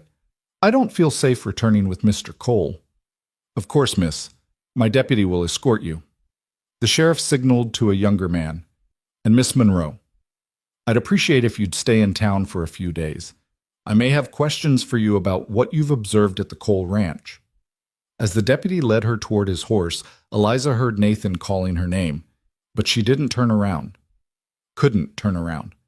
Because if she looked at him now, she might see something in his face that would make everything worse. Guilt, or worse, the cold calculation of a man deciding whether she knew too much to be allowed to leave. The ride back to Ridgeway was a blur. The deputy tried making conversation, but Eliza couldn't focus, couldn't think beyond the immediate reality. Bones in the ground, a missing woman who'd asked the same questions Eliza had been asking, and a web of suspicious land deals stretching back years. In Ridgeway, the deputy took her to a small boarding house run by a widow named Mrs. Patterson. Within an hour, Eliza was installed in a modest but clean room, her few possessions brought from the Cole Ranch by a sympathetic Tom Fletcher who wouldn't meet her eyes. "Miss Monroe," Tom said quietly as he set down her carpet bag, "whatever you're thinking about Mr. Cole, I want you to know, I've worked for him 8 years, and I've never seen him hurt anyone. He's tough, yeah, and he plays hardball in business. But murder? That's not who he is." "How would you know?" Eliza asked tiredly. "How would any of us know what someone's capable of when they're desperate enough or threatened enough?" Tom had no answer for that. He left, and Eliza was alone with her thoughts and her terror, and the slowly solidifying certainty that she'd narrowly escaped something terrible. But she'd also left behind questions that needed answers. Who was the woman buried under the Hargrove house? What had really happened to Clara Jennings? And how deep did the conspiracy go? Was Nathan an innocent dupe, a knowing participant, or something in between? As night fell over Ridgeway, Eliza sat by her window and watched rain stream down the glass. Somewhere out there, Nathan was being questioned by the sheriff. Somewhere, Morrison's political machine was calculating damage control. And somewhere, possibly, Clara Jennings was either living a quiet life under a new name or lying in an unmarked grave, another casualty of Montana Territory's brutal march toward prosperity. Eliza had come west believing she was marrying a wheat farmer. She'd discovered an empire built on ruthless ambition. And now she'd stumbled into something darker still: murder, conspiracy, and the terrifying possibility that the woman she might have become had already died and been buried, her questions silenced forever. The wedding was supposed to be in 3 days. Instead, Eliza would be testifying to the territorial authorities, helping piece together a mystery that might finally expose the rot beneath Montana's glittering surface of progress and expansion. She'd wanted to understand what she was walking into. Now she understood perfectly, and the truth was more horrifying than any careful omission Nathan had constructed.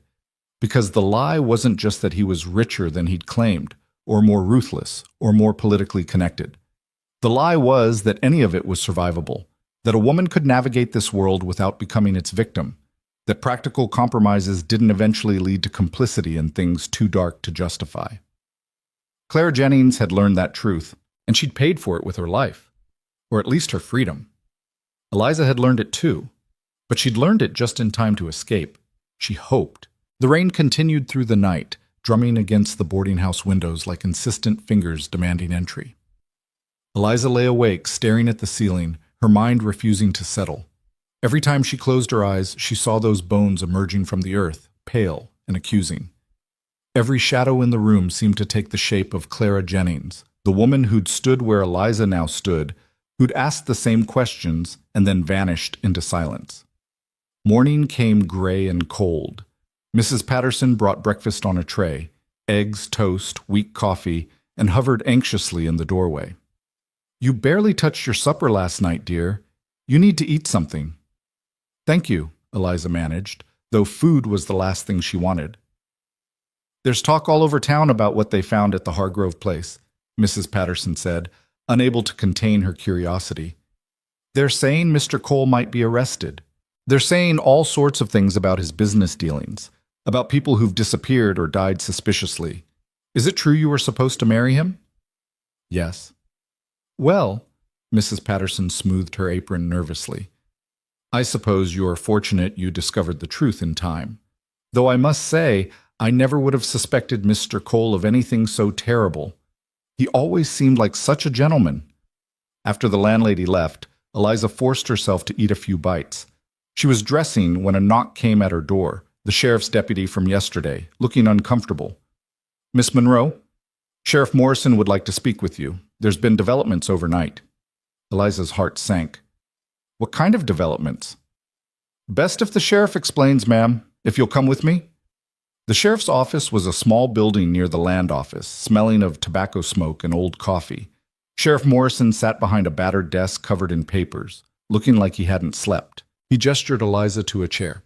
"Miss Monroe, thank you for coming. I have some questions, but first, I need to tell you what we've learned." He pulled out a file. "The remains we found yesterday have been preliminarily identified. The woman was approximately 20 to 25 years old, buried for approximately 4 to 6 years. That time frame predates Clara Jennings' disappearance by at least a year." Eliza felt a confusing mix of relief and horror. "So it's not Clara?" "Doesn't appear to be, no. We're still working on positive identification, but based on dental records and jewelry found with the body, we believe the victim is Sarah Whitmore, daughter of Robert Whitmore, a homesteader who died in the same fire that killed the Hargrove family." "I thought the Hargrove family was the only casualty." "So did we.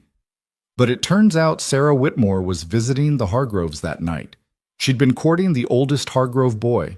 Her father reported her missing after the fire, assumed she'd died in the blaze. We searched the ruins but never found her remains, figured they'd burned completely. Now we know why we didn't find her.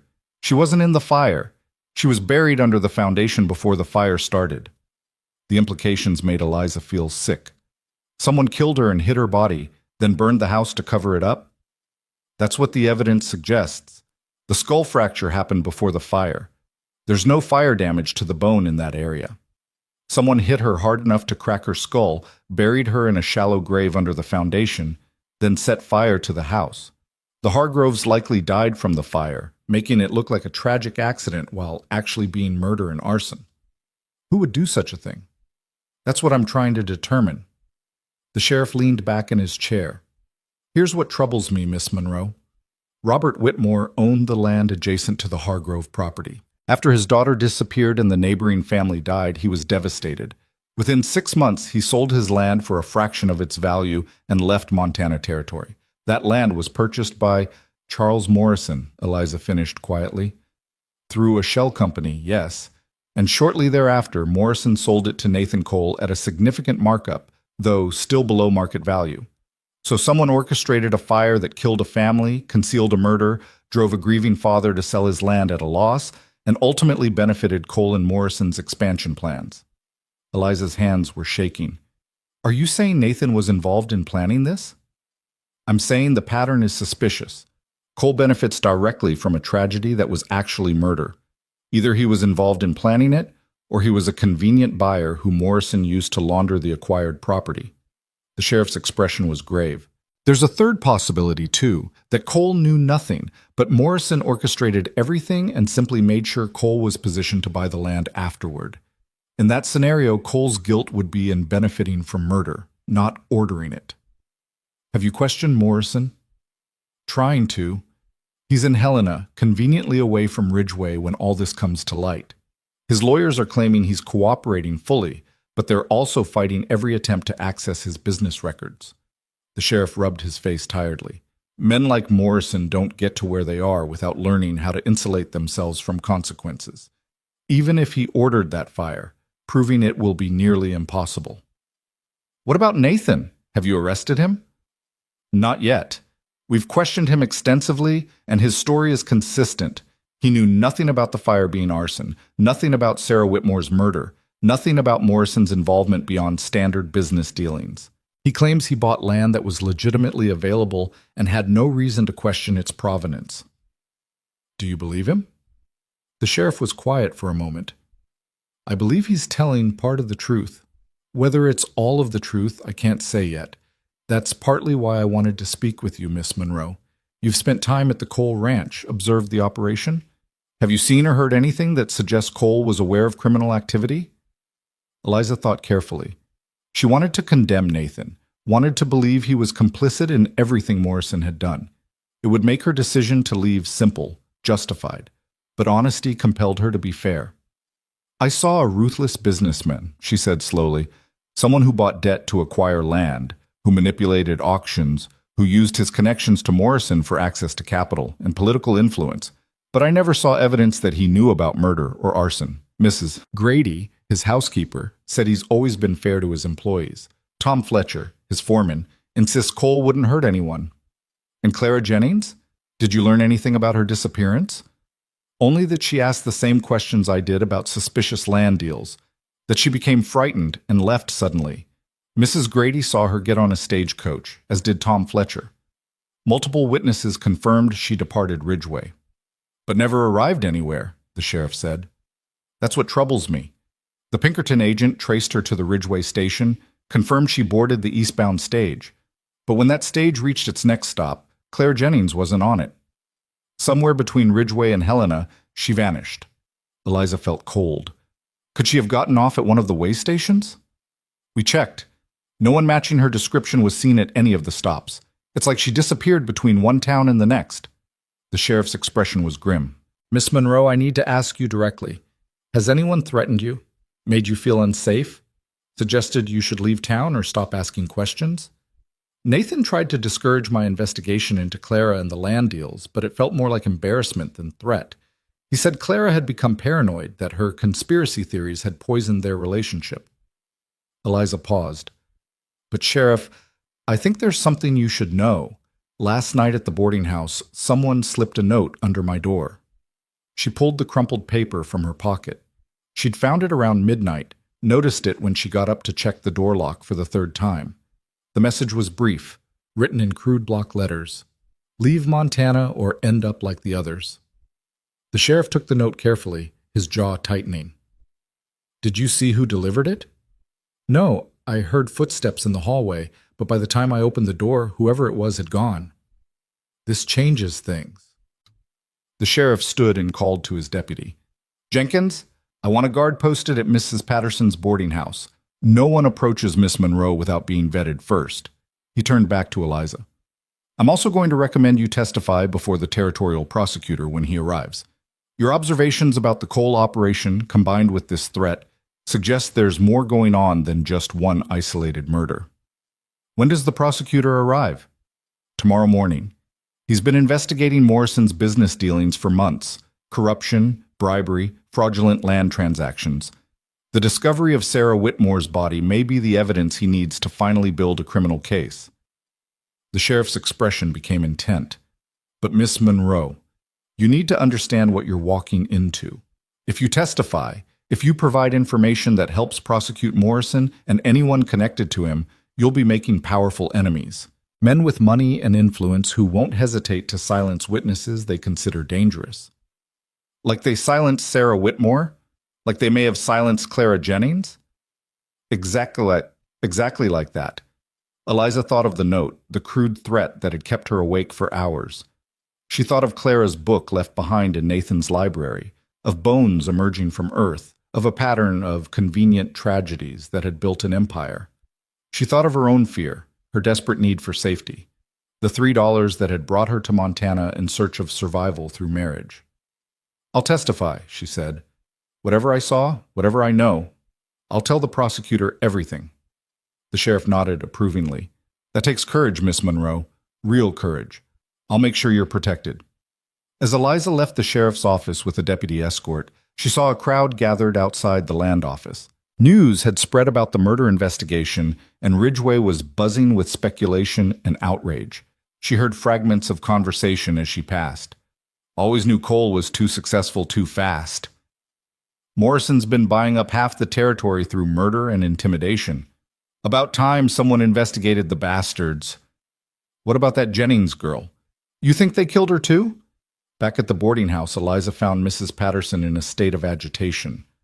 Miss Monroe, you had a visitor while you were gone. Mr. Cole. I told him you weren't receiving visitors, but he left this letter for you. Eliza took the sealed envelope with trembling hands. Part of her wanted to burn it unread, wanted nothing more to do with Nathan Cole and his compromised empire. But she needed to know what he'd say, how he'd try to explain or justify or threaten. She opened the letter in her room, the deputy standing guard outside her door. Eliza, I understand why you left. I understand why you believe I'm complicit in Morrison's crimes. If our positions were reversed, I would likely think the same. But I need you to know the truth, even if you never speak to me again. I did not know about Sarah Whitmore's murder. I did not know the fire was arson. When I purchased that land, I believed I was buying legitimately available property from families who'd chosen to sell after a tragic accident. Morrison told me he'd negotiated fair prices, that the families were eager to leave Montana after their losses. I had no reason to question him. Was I naive? Yes. Was I willfully blind to the possibility that Morrison's methods might be corrupt? Perhaps. I wanted to believe that my success came from smart decisions and hard work, not from being a pawn in someone else's criminal enterprise. That belief may have made me careless about asking difficult questions. Regarding Clara Jennings, I swear to you, I saw her board that stagecoach. Mrs. Grady and Tom Fletcher saw it too. Whatever happened to her after she left Ridgway, I had no part in it and no knowledge of it. The fact that she disappeared between towns terrifies me because it suggests Morrison's reach is longer than I ever imagined. It suggests that asking the wrong questions can be fatal, even after you think you've escaped. You are in danger, Eliza. The note you received was not an idle threat. Morrison knows you've been investigating, knows you've made connections between the land deals and the murders. If you testify against him, he will try to discredit you, intimidate you, or worse. Please consider leaving Montana Territory entirely. I will pay for your passage anywhere you want to go, provide you with enough money to start fresh somewhere safe. This is not a bribe for your silence. Testify if you must. But I'm begging you to do it from a distance where Morrison can't reach you. I know I have no right to ask for your trust after everything you've discovered, but I'm asking anyway. Trust that I never wanted anyone hurt. Trust that I'm as horrified by these revelations as you are. And trust that I will do everything in my power to ensure Morrison faces justice, even if it costs me my own freedom. Whatever you decide, please stay safe. You came to Montana believing you were marrying a wheat farmer, and instead you stumbled into a nightmare. I'm sorry for that. I'm sorry for all of it. Nathan Eliza read the letter twice, searching for deception or manipulation, finding only what seemed like genuine remorse and fear. But could she trust it? Could she trust anything Nathan Cole said after everything she'd learned? A knock at her door interrupted her thoughts. The deputy's voice. Miss Monroe, there's a gentleman here to see you. Says he's a federal marshal from Helena. Eliza opened the door to find a tall man in his 40s, wearing a marshal's badge and carrying himself with quiet authority. Miss Monroe, I'm Marshal William Garrett. I've been working with the territorial prosecutor on the Morrison investigation. I understand you've agreed to provide testimony? Yes? Good. I need to brief you on what we know and what we need from you. He glanced at the deputy. This conversation needs to be private. Can we use the parlor downstairs? Mrs. Patterson cleared the boarding house parlor for them, and Marshal Garrett spread papers across the table. Miss Monroe, what I'm about to tell you is confidential. The information cannot leave this room until the prosecutor decides to file charges. Understood? Yes. Charles Morrison has been under federal investigation for 18 months. We have evidence of bribery, corruption, fraudulent land transactions, and conspiracy to defraud the government regarding territorial development contracts. What we haven't had is evidence connecting him to violent crimes. The discovery of Sarah Whitmore's body changes that. He pulled out a thick file. We believe Morrison has orchestrated at least 6 suspicious deaths over the past decade, deaths that conveniently cleared land for his acquisition or eliminated people who threatened his business interests. We've never been able to prove it because Morrison is careful. He uses intermediaries, shells companies, and plausible deniability. He never personally commits violence, never even directly orders it. Instead, he creates situations where violent outcomes serve his interests and then relies on associates to understand what's needed without explicit instruction. That's how organized criminals operate, Eliza said. Exactly. Morrison runs his empire like a crime syndicate while maintaining the appearance of a legitimate businessman. And he's been remarkably successful at it because he's protected by political connections, including the territorial governor and several judges. Then how do you expect to prosecute him? By building an overwhelming case that his political allies can't ignore or suppress. We need multiple witnesses willing to testify about his methods, his threats, his pattern of behavior. We need documentation showing the connections between his business dealings and suspicious deaths. And we need someone who can speak credibly about life inside the Cole operation, how Morrison's influence worked in practice, what Nathan Cole knew or should have known, how the empire was actually built. Eliza understood what he was asking. You want me to testify against Nathan as well as Morrison. We want you to testify truthfully about what you observed. If that testimony implicates Nathan Cole in criminal activity, so be it. If it exonerates him, that's fine too. What matters is that you tell the truth about what you saw and heard during your time at the ranch. Nathan claims he didn't know about the murders, that he was Morrison's unwitting tool rather than his conscious accomplice. That may be true, Marshall Garrett said, or it may be a convenient fiction. Either way, the prosecutor will determine Cole's culpability based on all the evidence, not just his own claims of ignorance. Your observations will be crucial in making that determination. He pulled out another document. I also need to discuss Clara Jennings with you. We've reopened the investigation into her disappearance based on new information. The stagecoach she supposedly boarded made its usual stops between Ridgeway and Helena. We've interviewed everyone who was on that stage, passengers, drivers, station managers. None of them remember seeing a young blonde woman matching Clara's description. Eliza's stomach dropped. But Nathan said he saw her board, Mrs. Grady and Tom Fletcher confirmed it. They confirmed seeing her at the station. They confirmed seeing her approach the stagecoach. But did any of them actually see her get inside and depart? We're questioning that now. The marshal's expression was grave. Miss Monroe, we think Clara Jennings never left Ridgeway. We think she was intercepted before boarding, taken somewhere, and killed.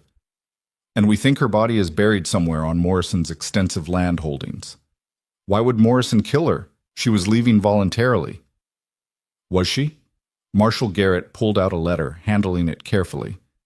This is from Clara's personal correspondence, recovered from her family's home. It was written 3 days before she supposedly left Montana.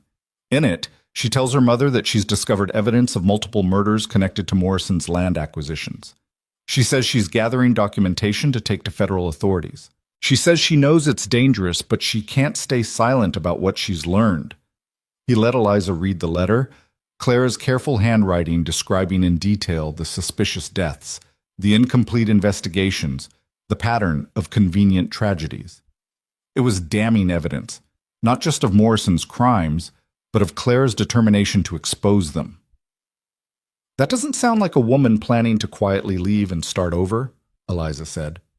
No, it sounds like a woman planning to become a federal witness. We think Morrison discovered her intentions, possibly through an informant at the Cole Ranch, and decided she was too dangerous to let leave.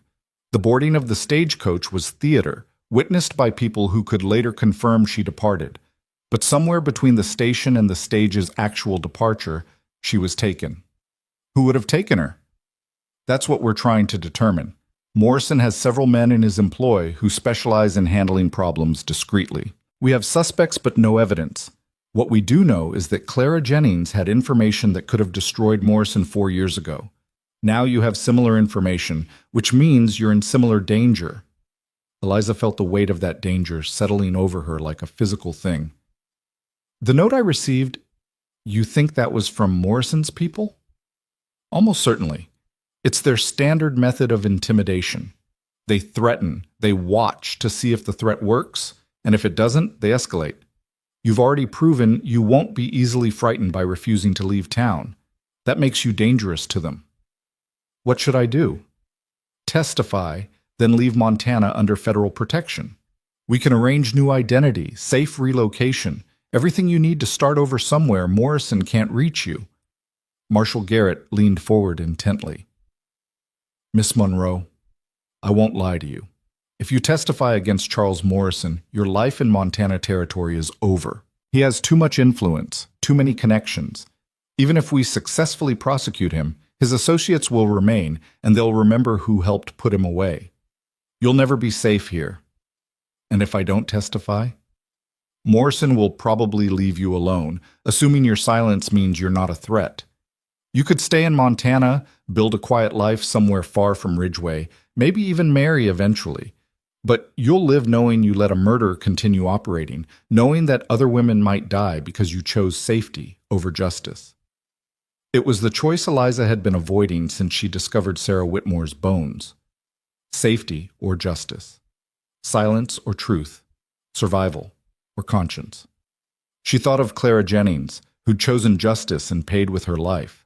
She thought of Sarah Whitmore, whose body had lain hidden for years while her father died thinking his daughter had simply burned in an accident. She thought of all the other victims, displaced families, murdered rivals, women who'd asked too many questions. I'll testify, Eliza said firmly, and afterward I'll accept federal protection and relocation. I came to Montana looking for survival, but I won't survive through complicity and murder. Whatever it costs me, I'll tell the truth. Marshal Garrett nodded approvingly.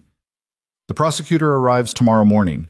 We'll take your formal statement then, and we'll begin building the case. In the meantime, you'll have armed guards at all times. Don't go anywhere alone. Don't accept food or drink from anyone we haven't vetted. And if you see anything suspicious, alert the guards immediately. The rest of the day passed in anxious waiting. Eliza stayed in her room, watching through the window as deputies took up positions around the boarding house.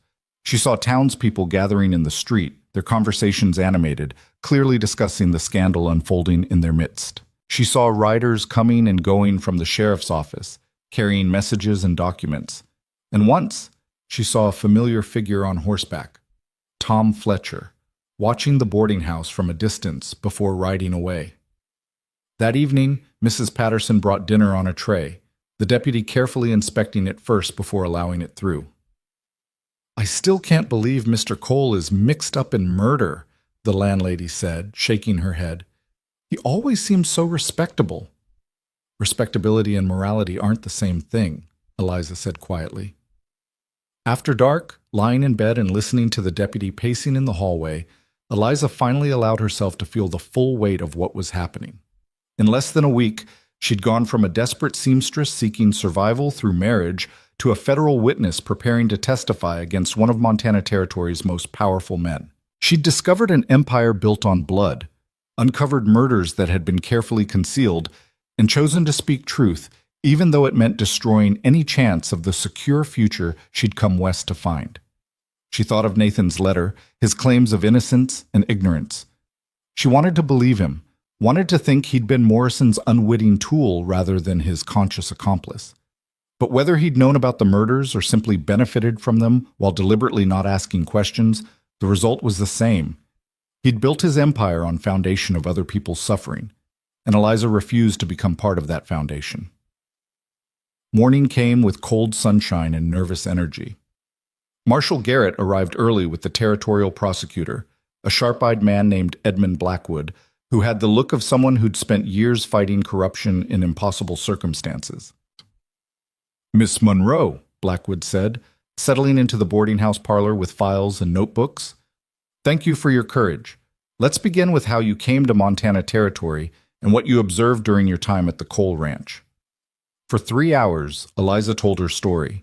She described Nathan's deceptive letters, her arrival at the estate, the confrontation with the Hendricks family, her investigation into Clara Jennings, and finally, the discovery of the land office documents that revealed suspicious patterns. She described every conversation with Nathan, every attempt he'd made to discourage her questions, every inconsistency she'd noticed. Blackwood took meticulous notes, occasionally asking for clarification or specific details. Did Nathan Cole ever explicitly admit knowing about Morrison's criminal activities? No, he always maintained he'd operated legally, that any suspicious circumstances were coincidental or beyond his knowledge. But did his behavior suggest consciousness of guilt? Did he act like someone trying to conceal criminal activity? Eliza considered carefully. He acted like someone trying to conceal morally questionable business practices. Whether that crossed into actual criminality, I couldn't determine. He was defensive about his methods, embarrassed by some of the details, but I never saw evidence of actual malice or intent to harm. That's an honest answer, Blackwood said. It may actually help Cole's defense if we end up charging him. Intent matters in criminal cases.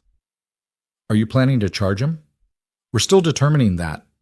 Cole's culpability depends partly on what he knew and when he knew it. If he genuinely believed Morrison's land acquisitions were legitimate, if he had no knowledge of the murders, then his crime is negligence and willful blindness rather than conspiracy. Those carry different penalties. Marshal Garrett added, "We're also investigating whether Cole might be willing to cooperate with the prosecution. If he testifies against Morrison, provides documentation of their business relationship, that could be valuable enough to warrant immunity or reduce charges." The idea of Nathan testifying surprised Eliza. Would he do that? Betray Morrison after everything Morrison did for him? If the alternative is prison? Possibly, Blackwood said. Men like Cole often believe their own rationalizations until forced to confront consequences. Sometimes that confrontation produces cooperation. They finished taking Eliza's statement by early afternoon. Blackwood assembled the documents carefully, his expression satisfied. "This is good testimony, Miss Monroe. Credible, detailed, and damning to Morrison's operation. Combined with the physical evidence from the Whitmore murder and the documentation we've gathered about fraudulent land deals, we should be able to indict Morrison and several of his associates within the week." And then what happens? Then we arrest them, begin the trial, and hope the territorial governor doesn't interfere. Morrison has powerful friends who'll fight to protect him, but we have federal jurisdiction, which limits their ability to simply make charges disappear. Blackwood's expression was grim. "It won't be easy, Miss Monroe. Men like Morrison don't go down without fighting dirty. Expect witness intimidation, character assassination, possibly violence against anyone who threatens his freedom. Which is why we're relocating you as soon as the indictment is filed," Marshal Garrett said. "Within 24 hours of Morrison's arrest, you'll be on a train east under assumed identity with federal escort. We'll establish you somewhere Morrison's influence doesn't reach, probably Chicago or Philadelphia, somewhere with enough people that you can disappear into anonymity." Eliza tried to imagine that life, new name, new city, complete severance from everything Montana had represented. It should have felt like loss, but instead it felt like liberation. She'd come west seeking survival through dependence on a man. She'd leave having chosen independence and truth, even at enormous cost. "When do you expect to make arrests?" she asked. 2 days, Blackwood said.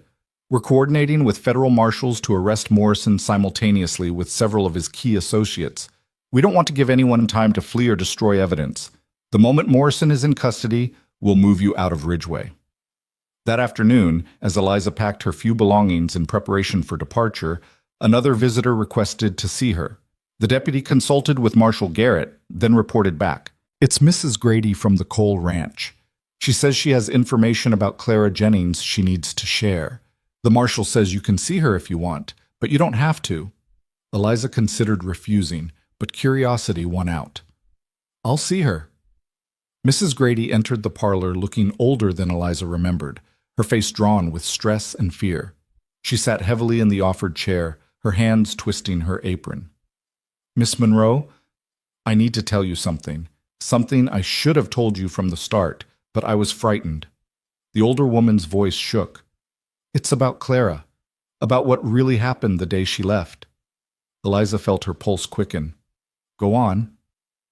"Mr. Cole did take Clara to the stagecoach station. Tom Fletcher and I both saw it. We rode into town with them. Clara got out of the wagon, carrying her bag, and walked toward the stage. Mr. Cole said goodbye, gave her money, and we all watched her approach the coach. Mrs. Grady paused, tears forming in her eyes. But Miss Monroe, I saw something else. Something I didn't understand at the time, but it's haunted me ever since. What did you see? There was another man at the station, someone I didn't recognize, dressed like a ranch hand but wearing better boots than most hands can afford. He was standing near the stage, and when Clara approached, he stepped in front of her. They spoke briefly, and I saw Clara's face change. She looked frightened. Then the man gestured toward the hotel across the street, like he wanted her to go with him. Clara looked back at us, at Mr. Cole, and her face. Mrs. Grady wiped her eyes. She looked terrified, Miss Monroe, but she went with the man anyway. Did you tell Nathan?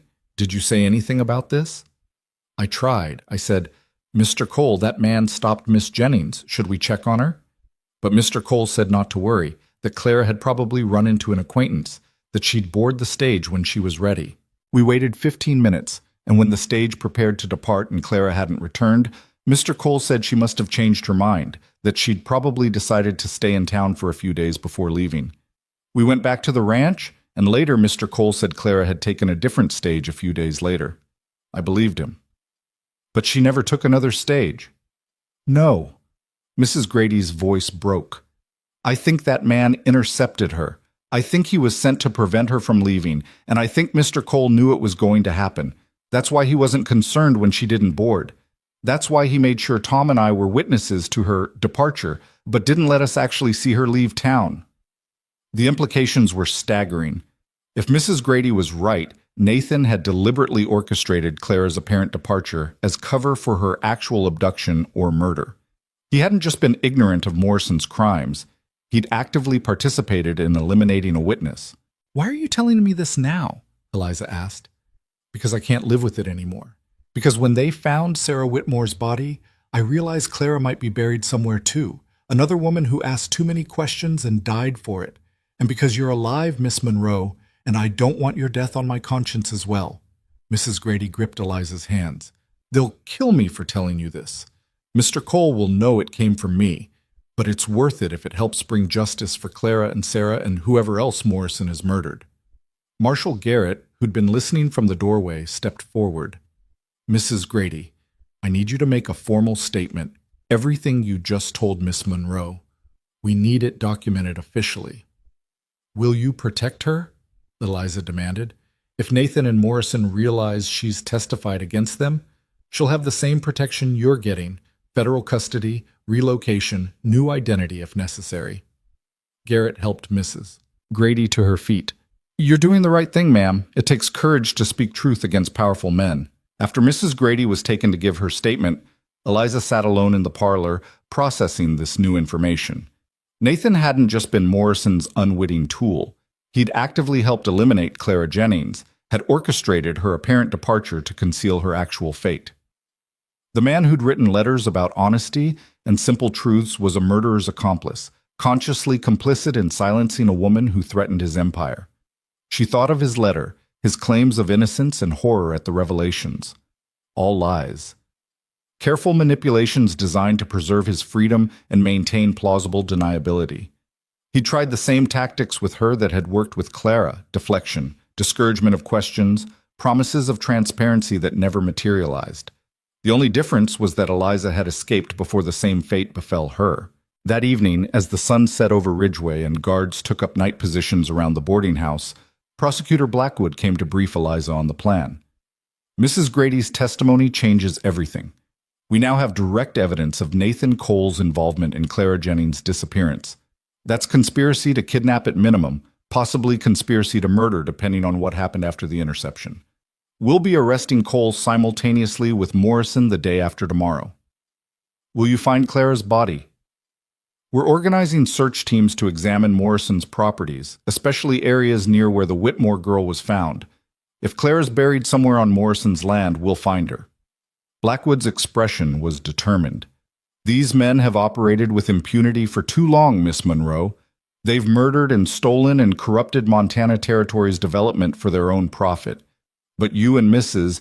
Grady, by choosing truth over safety, are finally bringing them to justice. That's something to be proud of. Eliza didn't feel proud. She felt exhausted, frightened, and desperately sad for Clara Jennings, whose courage had cost her everything, while Eliza's similar courage had merely cost her the illusion of security. The next day passed in tense waiting. Eliza stayed in her room, reading Clara's book that she'd brought with her from the ranch, finding comfort in the familiar story, even as she mourned the woman who'd read it before her. At one point, she noticed something she'd missed before. A pressed flower serving as a bookmark had been placed on a specific page, and when Eliza read that page carefully, she found Clara had underlined certain letters throughout the text. Pieced together, they spelled out, "Morrison ordered fire." Clara had known. She'd found evidence, documented it in code, and tried to take that evidence to federal authorities. And she'd been stopped before she could testify, silenced permanently by men who couldn't allow the truth to emerge. But the truth was emerging now, 4 years late but finally unstoppable. Clara's death wouldn't be in vain. Sarah Whitmore's murder wouldn't remain hidden, and the empire built on their graves would finally collapse. Evening brought news from Marshal Garrett. "Everything's in place. Tomorrow morning at dawn, we arrest Morrison in Helena, Cole at his ranch, and 8 associates across the territory. By noon, they'll all be in federal custody, and you'll be on a train east under armed escort. Pack tonight, Miss Monroe. Tomorrow, your life in Montana ends, but your freedom begins." Eliza packed her small bag, including Clara's book as evidence and remembrance. She thought about the woman she'd been when she arrived in Montana, desperate, dependent, willing to marry a stranger for survival. She thought about the woman she'd become, someone who'd chosen truth over safety, justice over security, conscience over convenience. The cost had been enormous. She'd lost the chance at the secure future she'd come west to find. She'd lost her name, her identity, everything familiar. But she'd gained something perhaps more valuable: self-respect, autonomy, and the knowledge that when faced with an impossible choice, she'd chosen rightly.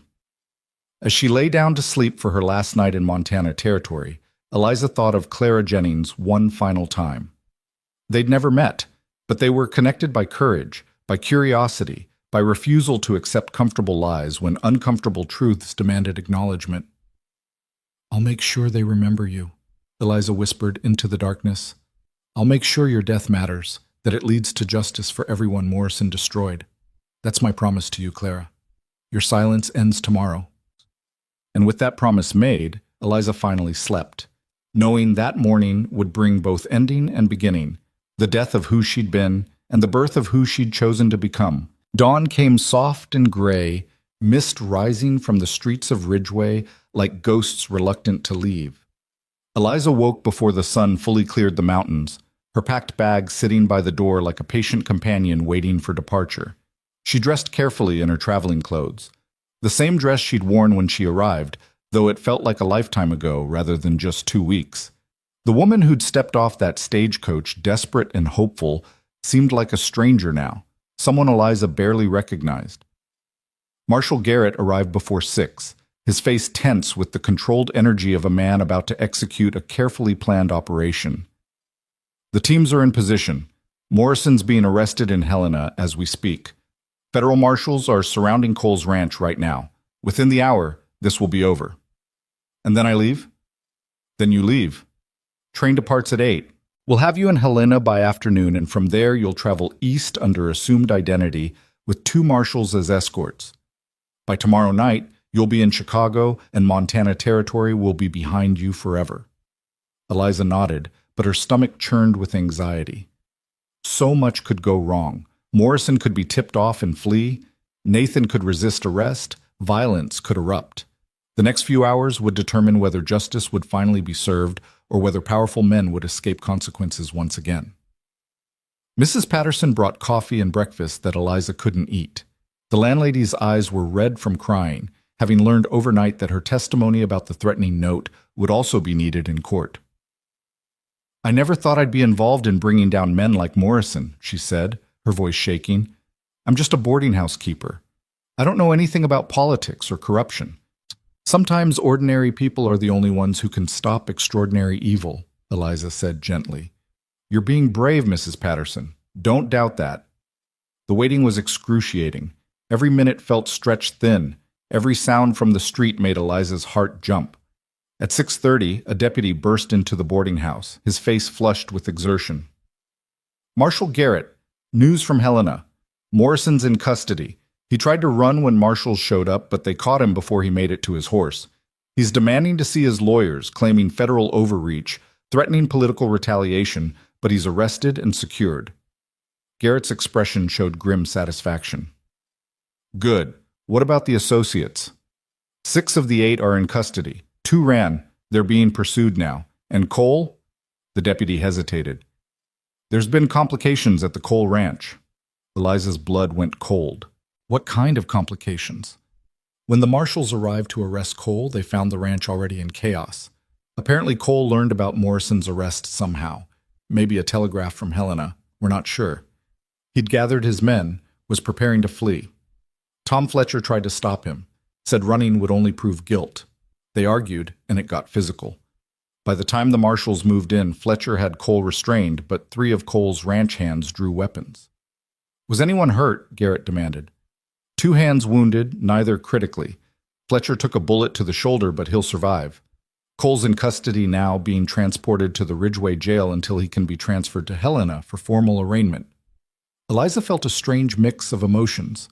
Relief that Nathan hadn't escaped, sorrow that Tom Fletcher had been injured defending justice, and a confusing residual concern for Nathan despite everything he'd done. The man she'd almost married was now in chains, facing decades in prison for conspiracy to murder and kidnapping. The empire he'd built had collapsed in a single morning. "Miss Monroe," Garrett said, interrupting her thoughts. "Cole's asking to see you. He says he has information about Clara Jennings's location, but he'll only share it with you. I told him that was impossible, but he's insisting." "It could be a trap," the deputy said quickly, "a way to get close enough to threaten or harm her." "He's in shackles with armed guards surrounding him," Garrett countered. "He's not in a position to harm anyone. But Miss Monroe, you don't have to do this. We can extract the information through interrogation eventually." Eliza thought about Clara, whose body might still be lying in an unmarked grave somewhere, whose family had spent 4 years wondering what happened to their daughter. If Nathan genuinely knew where she was buried, Eliza owed it to Clara to retrieve that information as quickly as possible. "I'll see him," she said. "But I want armed guards present, and I want to leave for the train station immediately afterward." The Ridgeway jail was a small stone building that smelled of damp earth and desperation. Nathan sat in a cell at the back, his hands shackled, his expensive clothes torn and dirty from the morning's struggle. When Eliza entered, flanked by 2 marshals, he looked up with an expression that contained exhaustion, defeat, and something that might have been genuine remorse. "Eliza, thank you for coming." "I'm here for Clara, not for you," Eliza said, keeping her voice steady despite the roiling emotions in her chest. "Marshal Garrett says you know where she's buried." Nathan winced at the bluntness but nodded. "She's on Morrison's timber property, about 8 miles north of his main holdings. There's an abandoned mining claim there, mostly overgrown. We buried her in what used to be the mine entrance, covered it with rocks and timber to look like a natural collapse." The casual way he said "we buried her" made Eliza feel sick. "You helped bury her body." "Yes." Nathan's voice was hollow. "Morrison's men killed her. I wasn't there for that, I swear. But afterward, Morrison told me we had to dispose of the evidence. He said if I refused, if I went to authorities, I'd be implicated in her death anyway, because I'd been the one who brought her to Montana, who'd given Morrison access to her. He said we'd both hang, or we could both be free if I helped him cover it up."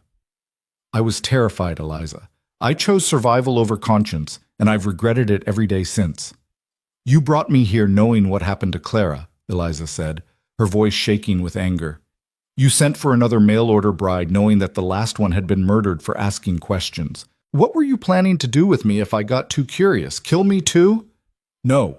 Nathan stood abruptly, his chains rattling. The marshals tensed, hands on their weapons, but Nathan made no aggressive move. "I swear I would never have hurt you. When I sent for you, I thought, I don't know what I thought, that I could be different this time, that if I just kept you away from Morrison's business, if I managed things more carefully, you'd be safe. I never intended for you to discover what I'd done." But I did discover it. And then what? Would you have let Morrison kill me too, rather than risk your empire? Nathan was silent for a long moment, and when he finally spoke, his voice was barely audible. I don't know. I want to say I would have protected you, that I'd have turned on Morrison before letting him harm you. But I said the same thing to myself about Clara, and when the moment came, I chose self-preservation. So I honestly don't know what I would have done, Eliza, and that terrifies me more than prison does. It was perhaps the most honest thing he'd ever said to her. Eliza felt something shift in her chest, not forgiveness, but a kind of sad understanding. Nathan wasn't a monster, just a weak man who'd made terrible choices when faced with impossible pressures. That didn't excuse what he'd done, but it made him human rather than purely evil. You need to testify against Morrison, Eliza said. Tell them everything, every crime he committed, every person he threatened, every detail of how his operation worked. It won't redeem you, Nathan, but it might give Clara's family closure and prevent other women from suffering the same fate. I'll testify, Nathan said. I'll tell them everything. It's the only decent thing I've done in years, but it's something. He met her eyes. I'm sorry, Eliza. For deceiving you, for bringing you into this nightmare, for being too much of a coward to do the right thing until I had no other choice. You deserved better than the man I turned out to be. Yes, Eliza agreed quietly. I did. We all did. Clara deserved better. Sarah Whitmore deserved better.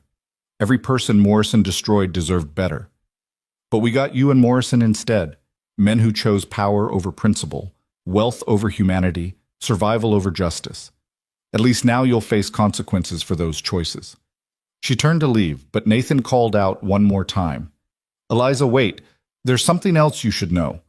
The money I offered you in my letter, the payment to help you start over, it's in an account at the Ridgeway Bank in your name.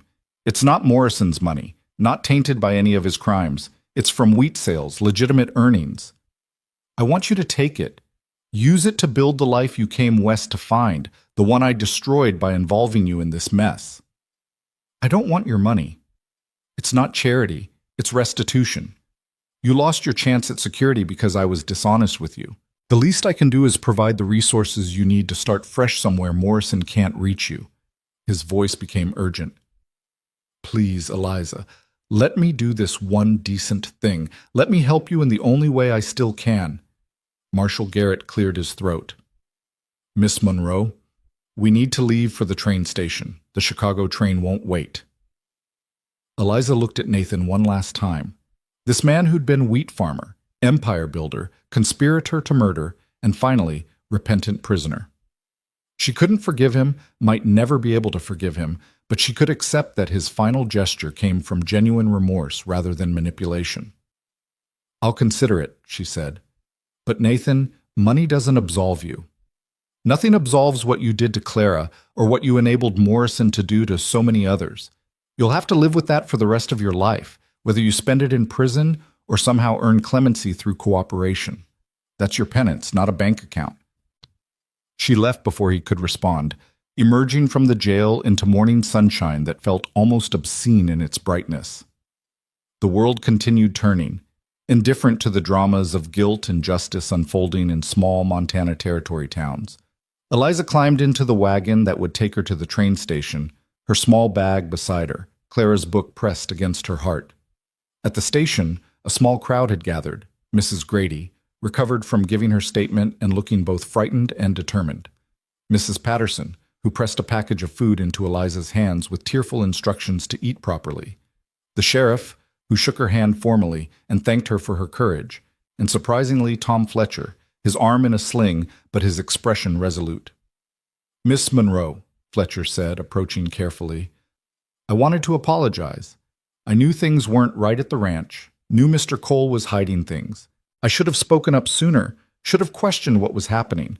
Maybe if I had, Clara Jennings would still be alive. Maybe, Eliza agreed, or maybe you'd be dead too. Morrison killed anyone who threatened him, Tom. You're alive because you didn't ask questions that would have made you dangerous. I'm not sure I can judge you for that survival instinct. I can judge myself, though, Fletcher said quietly. And I'm going to have to live with knowing I could have stopped this years ago if I'd been braver. But I want you to know, When they needed someone to testify about the ranch operations, about what Cole knew and when he knew it, I volunteered. I'll tell them everything I saw, every suspicious conversation I overheard, every time I looked the other way when I should have investigated. It won't bring Clara back, but maybe it'll help convict the people responsible. That takes courage too, Eliza said. Admitting complicity, accepting responsibility for inaction. Not everyone can do that. The train whistle sounded in the distance, and Marshal Garrett touched Eliza's elbow gently. Time to go, Miss Monroe. Your escorts are already on board, and we've secured a private compartment for you. The journey east takes 3 days with connections, but you'll be safe the entire way. Eliza turned to face the small group who'd gathered to see her off, these people who'd become witnesses and allies in bringing down corruption that had poisoned Montana territory for years. Thank you, she said, addressing all of them. For believing me, for supporting me, for choosing truth, even when it was dangerous. Clara Jennings didn't have that support, and it cost her everything. I'll always be grateful that I did. Mrs. Grady embraced her tightly. You're a brave woman, Eliza Monroe. Braver than I was. Braver than most people ever have to be. Whatever life you build for yourself, you should be proud of the foundation you're starting from. Integrity and courage, not money and lies. The train pulled into the station, steam hissing, metal squealing against metal. Eliza climbed aboard with Marshal Garrett's assistance, settling into the private compartment where 2 stern-faced marshals already waited. As the train began to move, she looked out the window at Ridgeway receding into the distance, the town where she'd arrived desperate and hopeful, where she'd discovered an empire built on blood, where she'd chosen justice over survival and truth over safety. The landscape rolled past. Golden grasslands, distant mountains, the vast Montana sky that had seemed so overwhelming when she first arrived. Now it simply seemed like geography, a place she was leaving behind rather than a future she was embracing. Somewhere in these mountains, searchers were already digging for Clara Jennings' body, following Nathan's directions to that abandoned mine. Somewhere in Helena, Charles Morrison was being interrogated, his empire of corruption finally exposed to sunlight.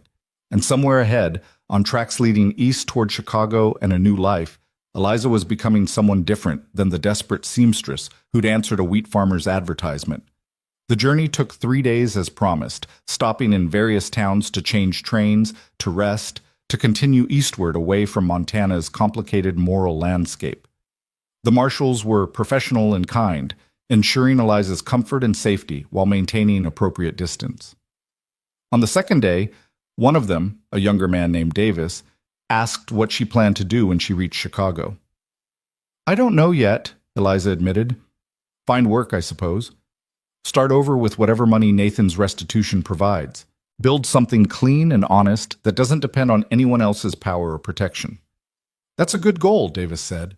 Most witnesses we relocate, they struggle with starting over, lose themselves in grief or in anger or fear, but you seem different, determined rather than defeated.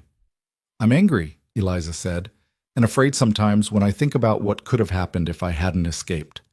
But I'm also grateful. I came west looking for survival through marriage, through making myself useful to a man who'd provide for me. Instead, I learned I could survive on my own terms, that I didn't need a husband to give my life meaning or security. That's worth everything I lost. Chicago rose before them on the 4th morning, a sprawling city of buildings and smoke and endless anonymous crowds where a woman could disappear and rebuild without anyone knowing her history. The marshals escorted Eliza to a modest boarding house in a respectable neighborhood, paid 2 months' rent in advance, and provided her with documents under her new name, Elizabeth Moore, recently arrived from Ohio, no family, seeking employment as a seamstress or shopkeeper. The federal prosecutor's office will contact you when Morrison's trial begins, Marshal Garrett said, having traveled with them from Montana. You'll need to return to testify, but we'll provide transportation and protection. Until then, Miss Monroe, or Miss Moore, I should say, live your life, be ordinary, be safe, and don't contact anyone from Montana territory, not even to check on how the case is progressing.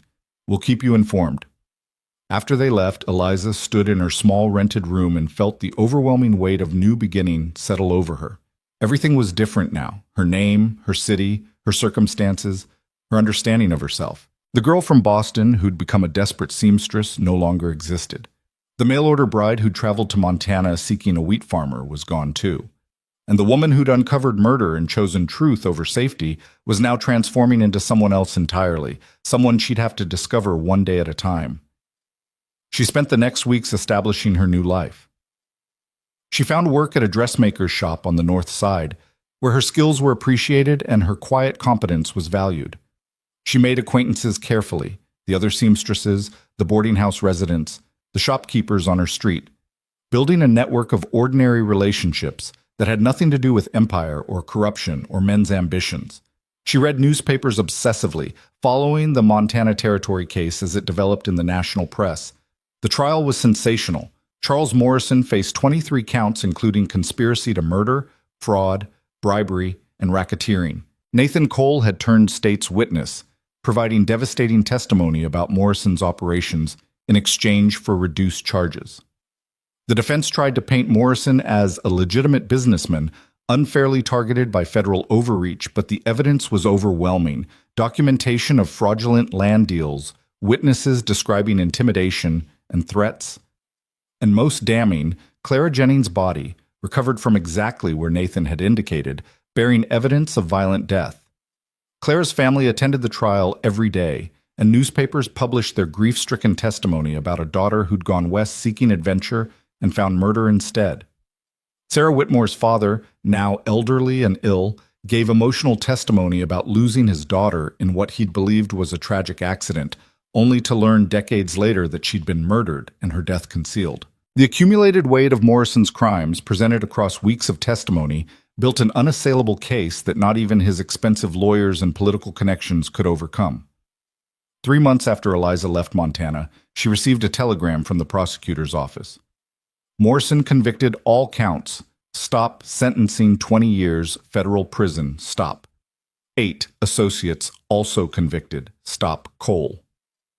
Sentenced 5 years reduced for cooperation. Stop. Your testimony was crucial. Stop. Justice served. Stop. Eliza read the telegram 3 times, feeling something complicated and cathartic wash through her. Justice had been served. The empire built on blood had collapsed. Clara Jennings and Sarah Whitmore had been avenged, their families finally receiving closure after years of uncertainty. And the men responsible, Morrison and Nathan and their associates, would spend years in prison paying for their crimes. That evening, Eliza walked to Lake Michigan and stood watching the sun set over the water. She thought about all the women whose lives had intersected with Morrison's greed. Sarah Whitmore, who'd died young and been buried like trash. Clara Jennings, who'd asked brave questions and been silenced. Mrs. Grady, who'd finally found courage to speak truth. Mrs. Patterson, who'd provided small kindnesses that helped Eliza survive. And herself, Eliza Monroe, who'd come west desperate and left empowered, who'd lost a false future and gained a real one. The money Nathan had left her was substantial, enough to live on for years or to invest in building something larger. After weeks of consideration, Eliza made her decision. She rented a small shop in a busy neighborhood, hired 2 other seamstresses who needed work, and opened a dressmaking business that served working women who needed affordable, well-made clothing. She called it Moore's Dressworks, using her new name, building something entirely her own that owed nothing to men's empires or corrupt bargains. The business grew slowly but steadily.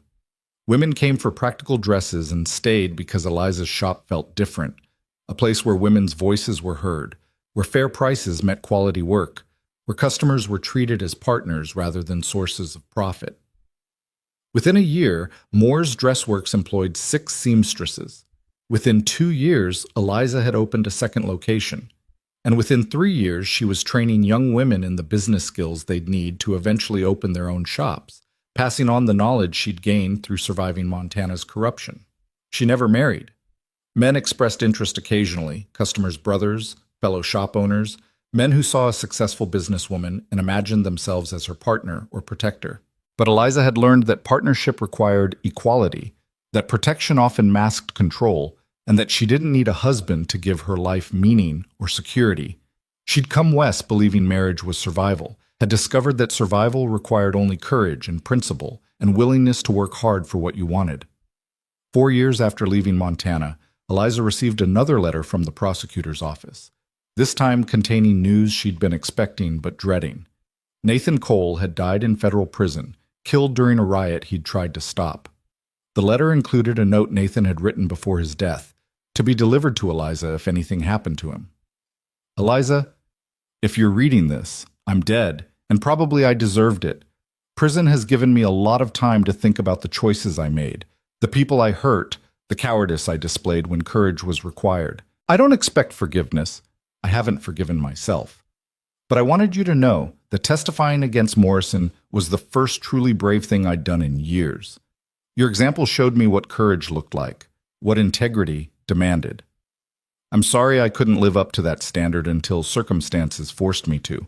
I've arranged for the remainder of my legitimate assets to be divided between Clara Jennings' family, Sarah Whitmore's father, and you. It's not enough to compensate for what was taken from any of you, but it's all I have to give. Use your portion however you think will do the most good. I trust your judgment more than I ever trusted my own. Thank you for refusing to become another victim. Thank you for choosing truth when silence would have been easier. And thank you for showing me, even briefly, what kind of person I should have been all along. Nathan Eliza folded the letter carefully and placed it in the box where she kept Clara's book and other mementos from Montana. Nathan's death didn't change what he'd done, didn't erase his complicity in murder and corruption, but his final gesture, dividing his assets among his victims, suggested he'd finally understood the weight of his choices. It was too late for redemption, but perhaps not too late for restitution. The money, when it arrived, was substantial. Eliza used her portion to establish a fund for women seeking to escape difficult situations, women fleeing violence, women needing education, women who simply needed a chance to build lives on their own terms. She called it the Clara Jennings Memorial Fund, ensuring that the woman who died for asking brave questions would be remembered for inspiring courage in others. 5 years after leaving Montana Territory, now established Chicago businesswoman Elizabeth Moore, Eliza received an unexpected visitor at her shop. A young woman, perhaps 19, with Clara Jennings' blonde hair and delicate features, stood nervously in the doorway. "Miss Moore? My name is Ruth Jennings. I'm Clara's younger sister. I wanted to meet the woman who helped bring justice for Clara's death and whose testimony allowed our family to finally have closure." Eliza embraced the girl, feeling tears she'd held back for years finally overflow. "Your sister was brave," she said. "She asked questions powerful men didn't want answered, and it cost her everything. But her courage wasn't wasted, Ruth. It inspired me to be brave too, to choose truth over safety. Without Clara's example, I might have stayed silent, and Morrison's corruption would have continued destroying lives." They talked for hours, about Clara's dreams and fears, about the years her family had spent wondering what happened, about the relief of finally having answers, even though those answers were terrible. Ruth mentioned that she was considering going to college, becoming a lawyer, fighting corruption through the legal system. "I want to do what Clara tried to do," Ruth said. "Expose injustice, protect vulnerable people, make sure powerful men face consequences when they abuse their power. Clara didn't succeed in her lifetime, but maybe I can succeed in mine, carrying on what she started." Eliza felt something shift in her chest, a sense that Clara's death, while tragic and unjust, had ultimately created ripples that would continue spreading long after the immediate crisis had resolved. Ruth would become a lawyer fighting for justice. The Clara Jennings Memorial Fund would help hundreds of women escape dangerous situations. And Eliza herself had built something real and good from the ashes of Montana's corruption. "Your sister would be proud of you," Eliza said. "And I'm honored to help support your education." The Memorial Fund was created for exactly this purpose, turning tragedy into opportunity, ensuring that women who display courage and principle have resources to pursue their goals. After Ruth left, Eliza stood in her shop surrounded by the life she'd built, the employees she'd trained, the customers she'd served, the business she'd created through her own labor and integrity.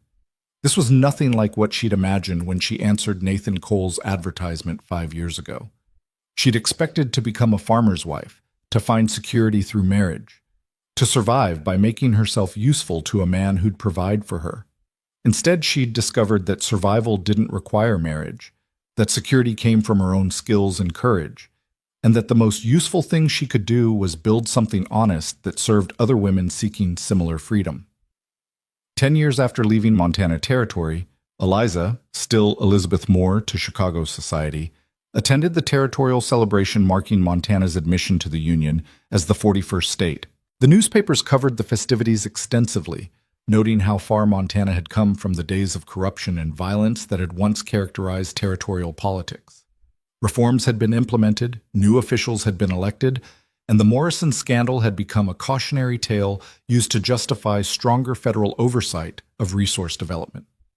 Eliza read these accounts with mixed feelings. Progress had been made, certainly, but at enormous cost. The women who'd died, the families who'd been displaced, the years of corruption that had gone unchecked before finally being exposed.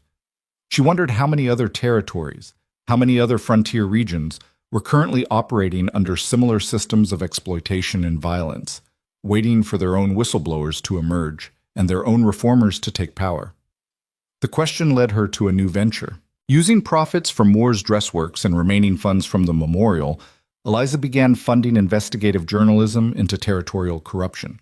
She hired writers to examine land deals, interview displaced families, document suspicious deaths, and disappeared witnesses.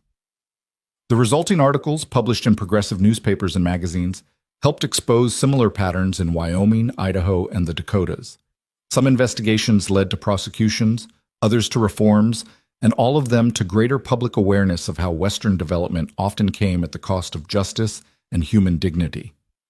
15 years after leaving Montana, Eliza received a letter from Tom Fletcher, now sheriff of Ridgway and working to rebuild the town's reputation after the Morrison scandal. He wrote that the coal ranch had been purchased by a collective of smaller farmers who divided the land among themselves, creating the kind of diversified agricultural community that should have existed before Morrison's consolidation. The Hendricks family, who'd lost land to Nathan's expansion, had been able to buy back part of their original holdings at fair prices, and a memorial had been erected for Clara Jennings and Sarah Whitmore, honoring the women whose deaths had finally exposed territorial corruption. "Your courage started this healing process," Fletcher wrote. "Without your testimony, Morrison would still be operating, Nathan would still be building his empire, and women would still be disappearing when they asked inconvenient questions. Ridgway isn't perfect now, but it's better. Honest, mostly. Working toward justice instead of just profit. That's something worth being proud of." Eliza kept the letter, adding it to her Montana collection. She was 40 years old now, her life measured not in husbands and children, the markers society expected, but in businesses built, women helped, reforms achieved, and justice served. It wasn't the life she'd imagined for herself when she left Boston, desperate and hopeless. It was infinitely better. On the 20th anniversary of leaving Montana Territory, Eliza made a decision that surprised even herself. She traveled west again, not to Montana, but to neighboring Idaho, where she'd learned a similar pattern of corruption was developing. She arrived not as a desperate mail-order bride, but as an established businesswoman with resources and connections, someone who could fund investigations and support women who needed help escaping dangerous situations. She established a new Moore's Dressworks in Boise, hired local seamstresses, and began building the same kind of community she'd created in Chicago. But she also began meeting with women in situations similar to what hers had been. Women seeking mail-order marriages out of desperation. Women who'd discovered their husbands weren't what they'd claimed. Women who'd uncovered corruption and didn't know where to turn. Eliza provided them with options she'd never had: financial support, legal assistance, safe housing, and most importantly, the knowledge that they didn't have to choose between survival and integrity. Some women chose to stay with their husbands, to make the best of difficult situations, to build lives within the constraints they'd discovered. Others chose to leave, to start over, to risk uncertainty rather than accept compromise. Eliza supported both choices, understanding that each woman's circumstances were unique and that judgment helped no one. What mattered was ensuring women had actual choices, real agency, freedom to determine their own futures rather than having futures determined by men's ambitions or society's expectations. 25 years after leaving Montana, Eliza was 64 years old, still running Moore's Dressworks with locations in 3 cities, still funding investigations into corruption, still supporting women seeking to escape exploitation. She'd never married, never had children in the traditional sense, But she'd mentored dozens of young women, helped hundreds find their footing, and influenced thousands through her business model and philanthropic work. A young journalist interviewed her for a story about women entrepreneurs in the West. During the interview, the journalist asked about her decision never to marry. "Wasn't it lonely?" the young woman asked.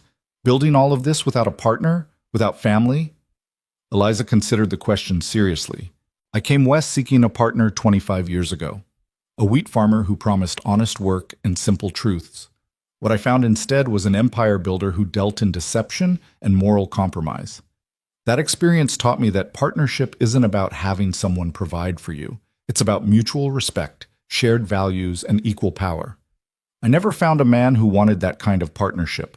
Most men wanted a wife who'd support their ambitions without questioning their methods. So I chose to be my own partner, to build my own empire, to make my own compromises based on my own principles." "Do you ever regret it?" the journalist asked. "Choosing independence over companionship?" "I've never been without companionship," Eliza said.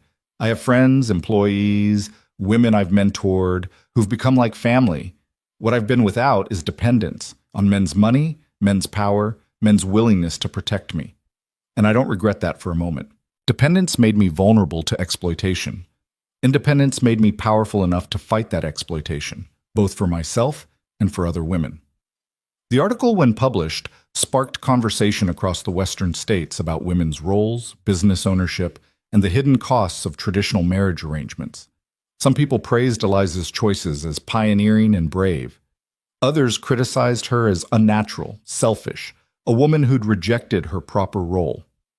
Eliza read both the praise and criticism with equal detachment, understanding that her life's meaning came not from others' opinions, but from her own assessment of whether she'd lived according to her principles. On her 70th birthday, Eliza sat in the original Moore's Dressworks location in Chicago, surrounded by women whose lives she'd touched.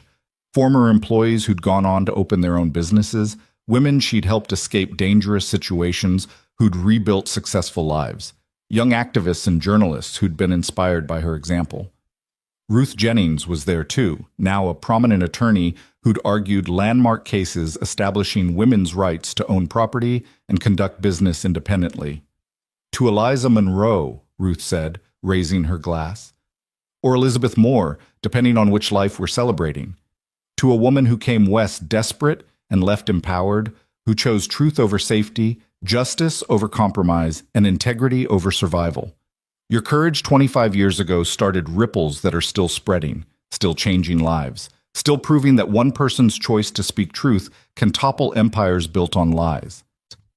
The assembled women echoed the toast, and Eliza felt something profound settle in her chest.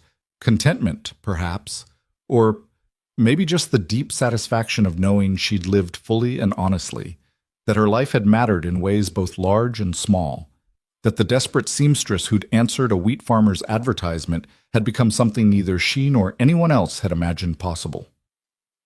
She thought of Clara Jennings sometimes, the woman who'd died before her, whose courage had inspired Eliza's own. She thought of Sarah Whitmore, whose body had lain hidden for years before finally receiving justice. She thought of all the women who'd been victims of men's ambitions, who'd been silenced or displaced or destroyed by empires built on blood and lies.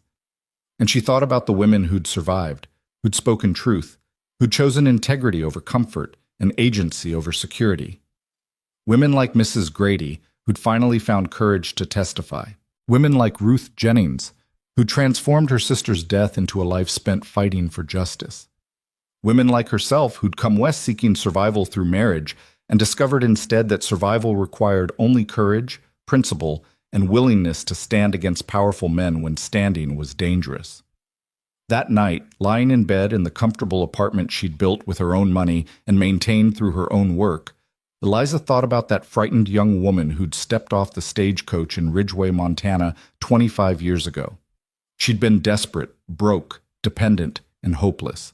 She'd believed her only value came from making herself useful to a man, that survival required accepting whatever situation presented itself, that women without husbands were doomed to poverty and obscurity. How wrong she'd been. How magnificently, transformatively wrong. Her life hadn't been easy. She'd lost the false security Nathan's wealth would have provided. She'd faced threats, danger, poverty at times, and constant struggle against societal expectations.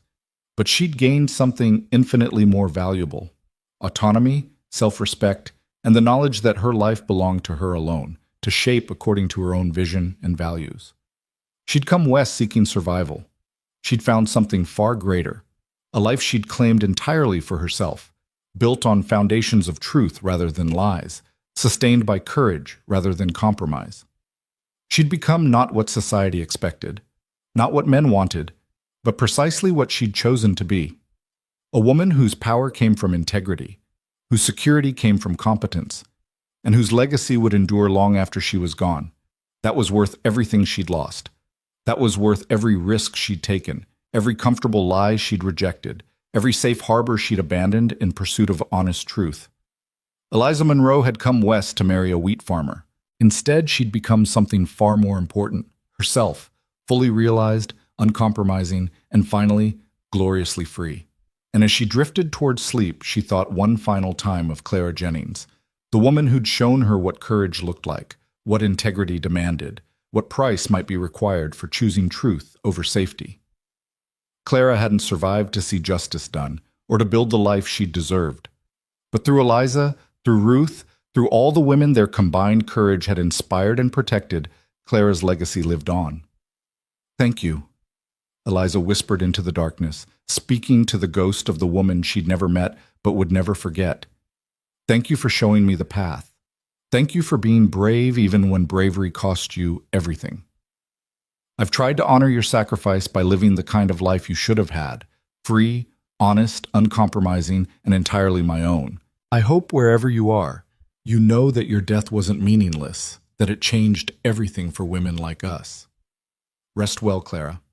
Justice was served, empires fell, and women survived. That's the best memorial I could give you."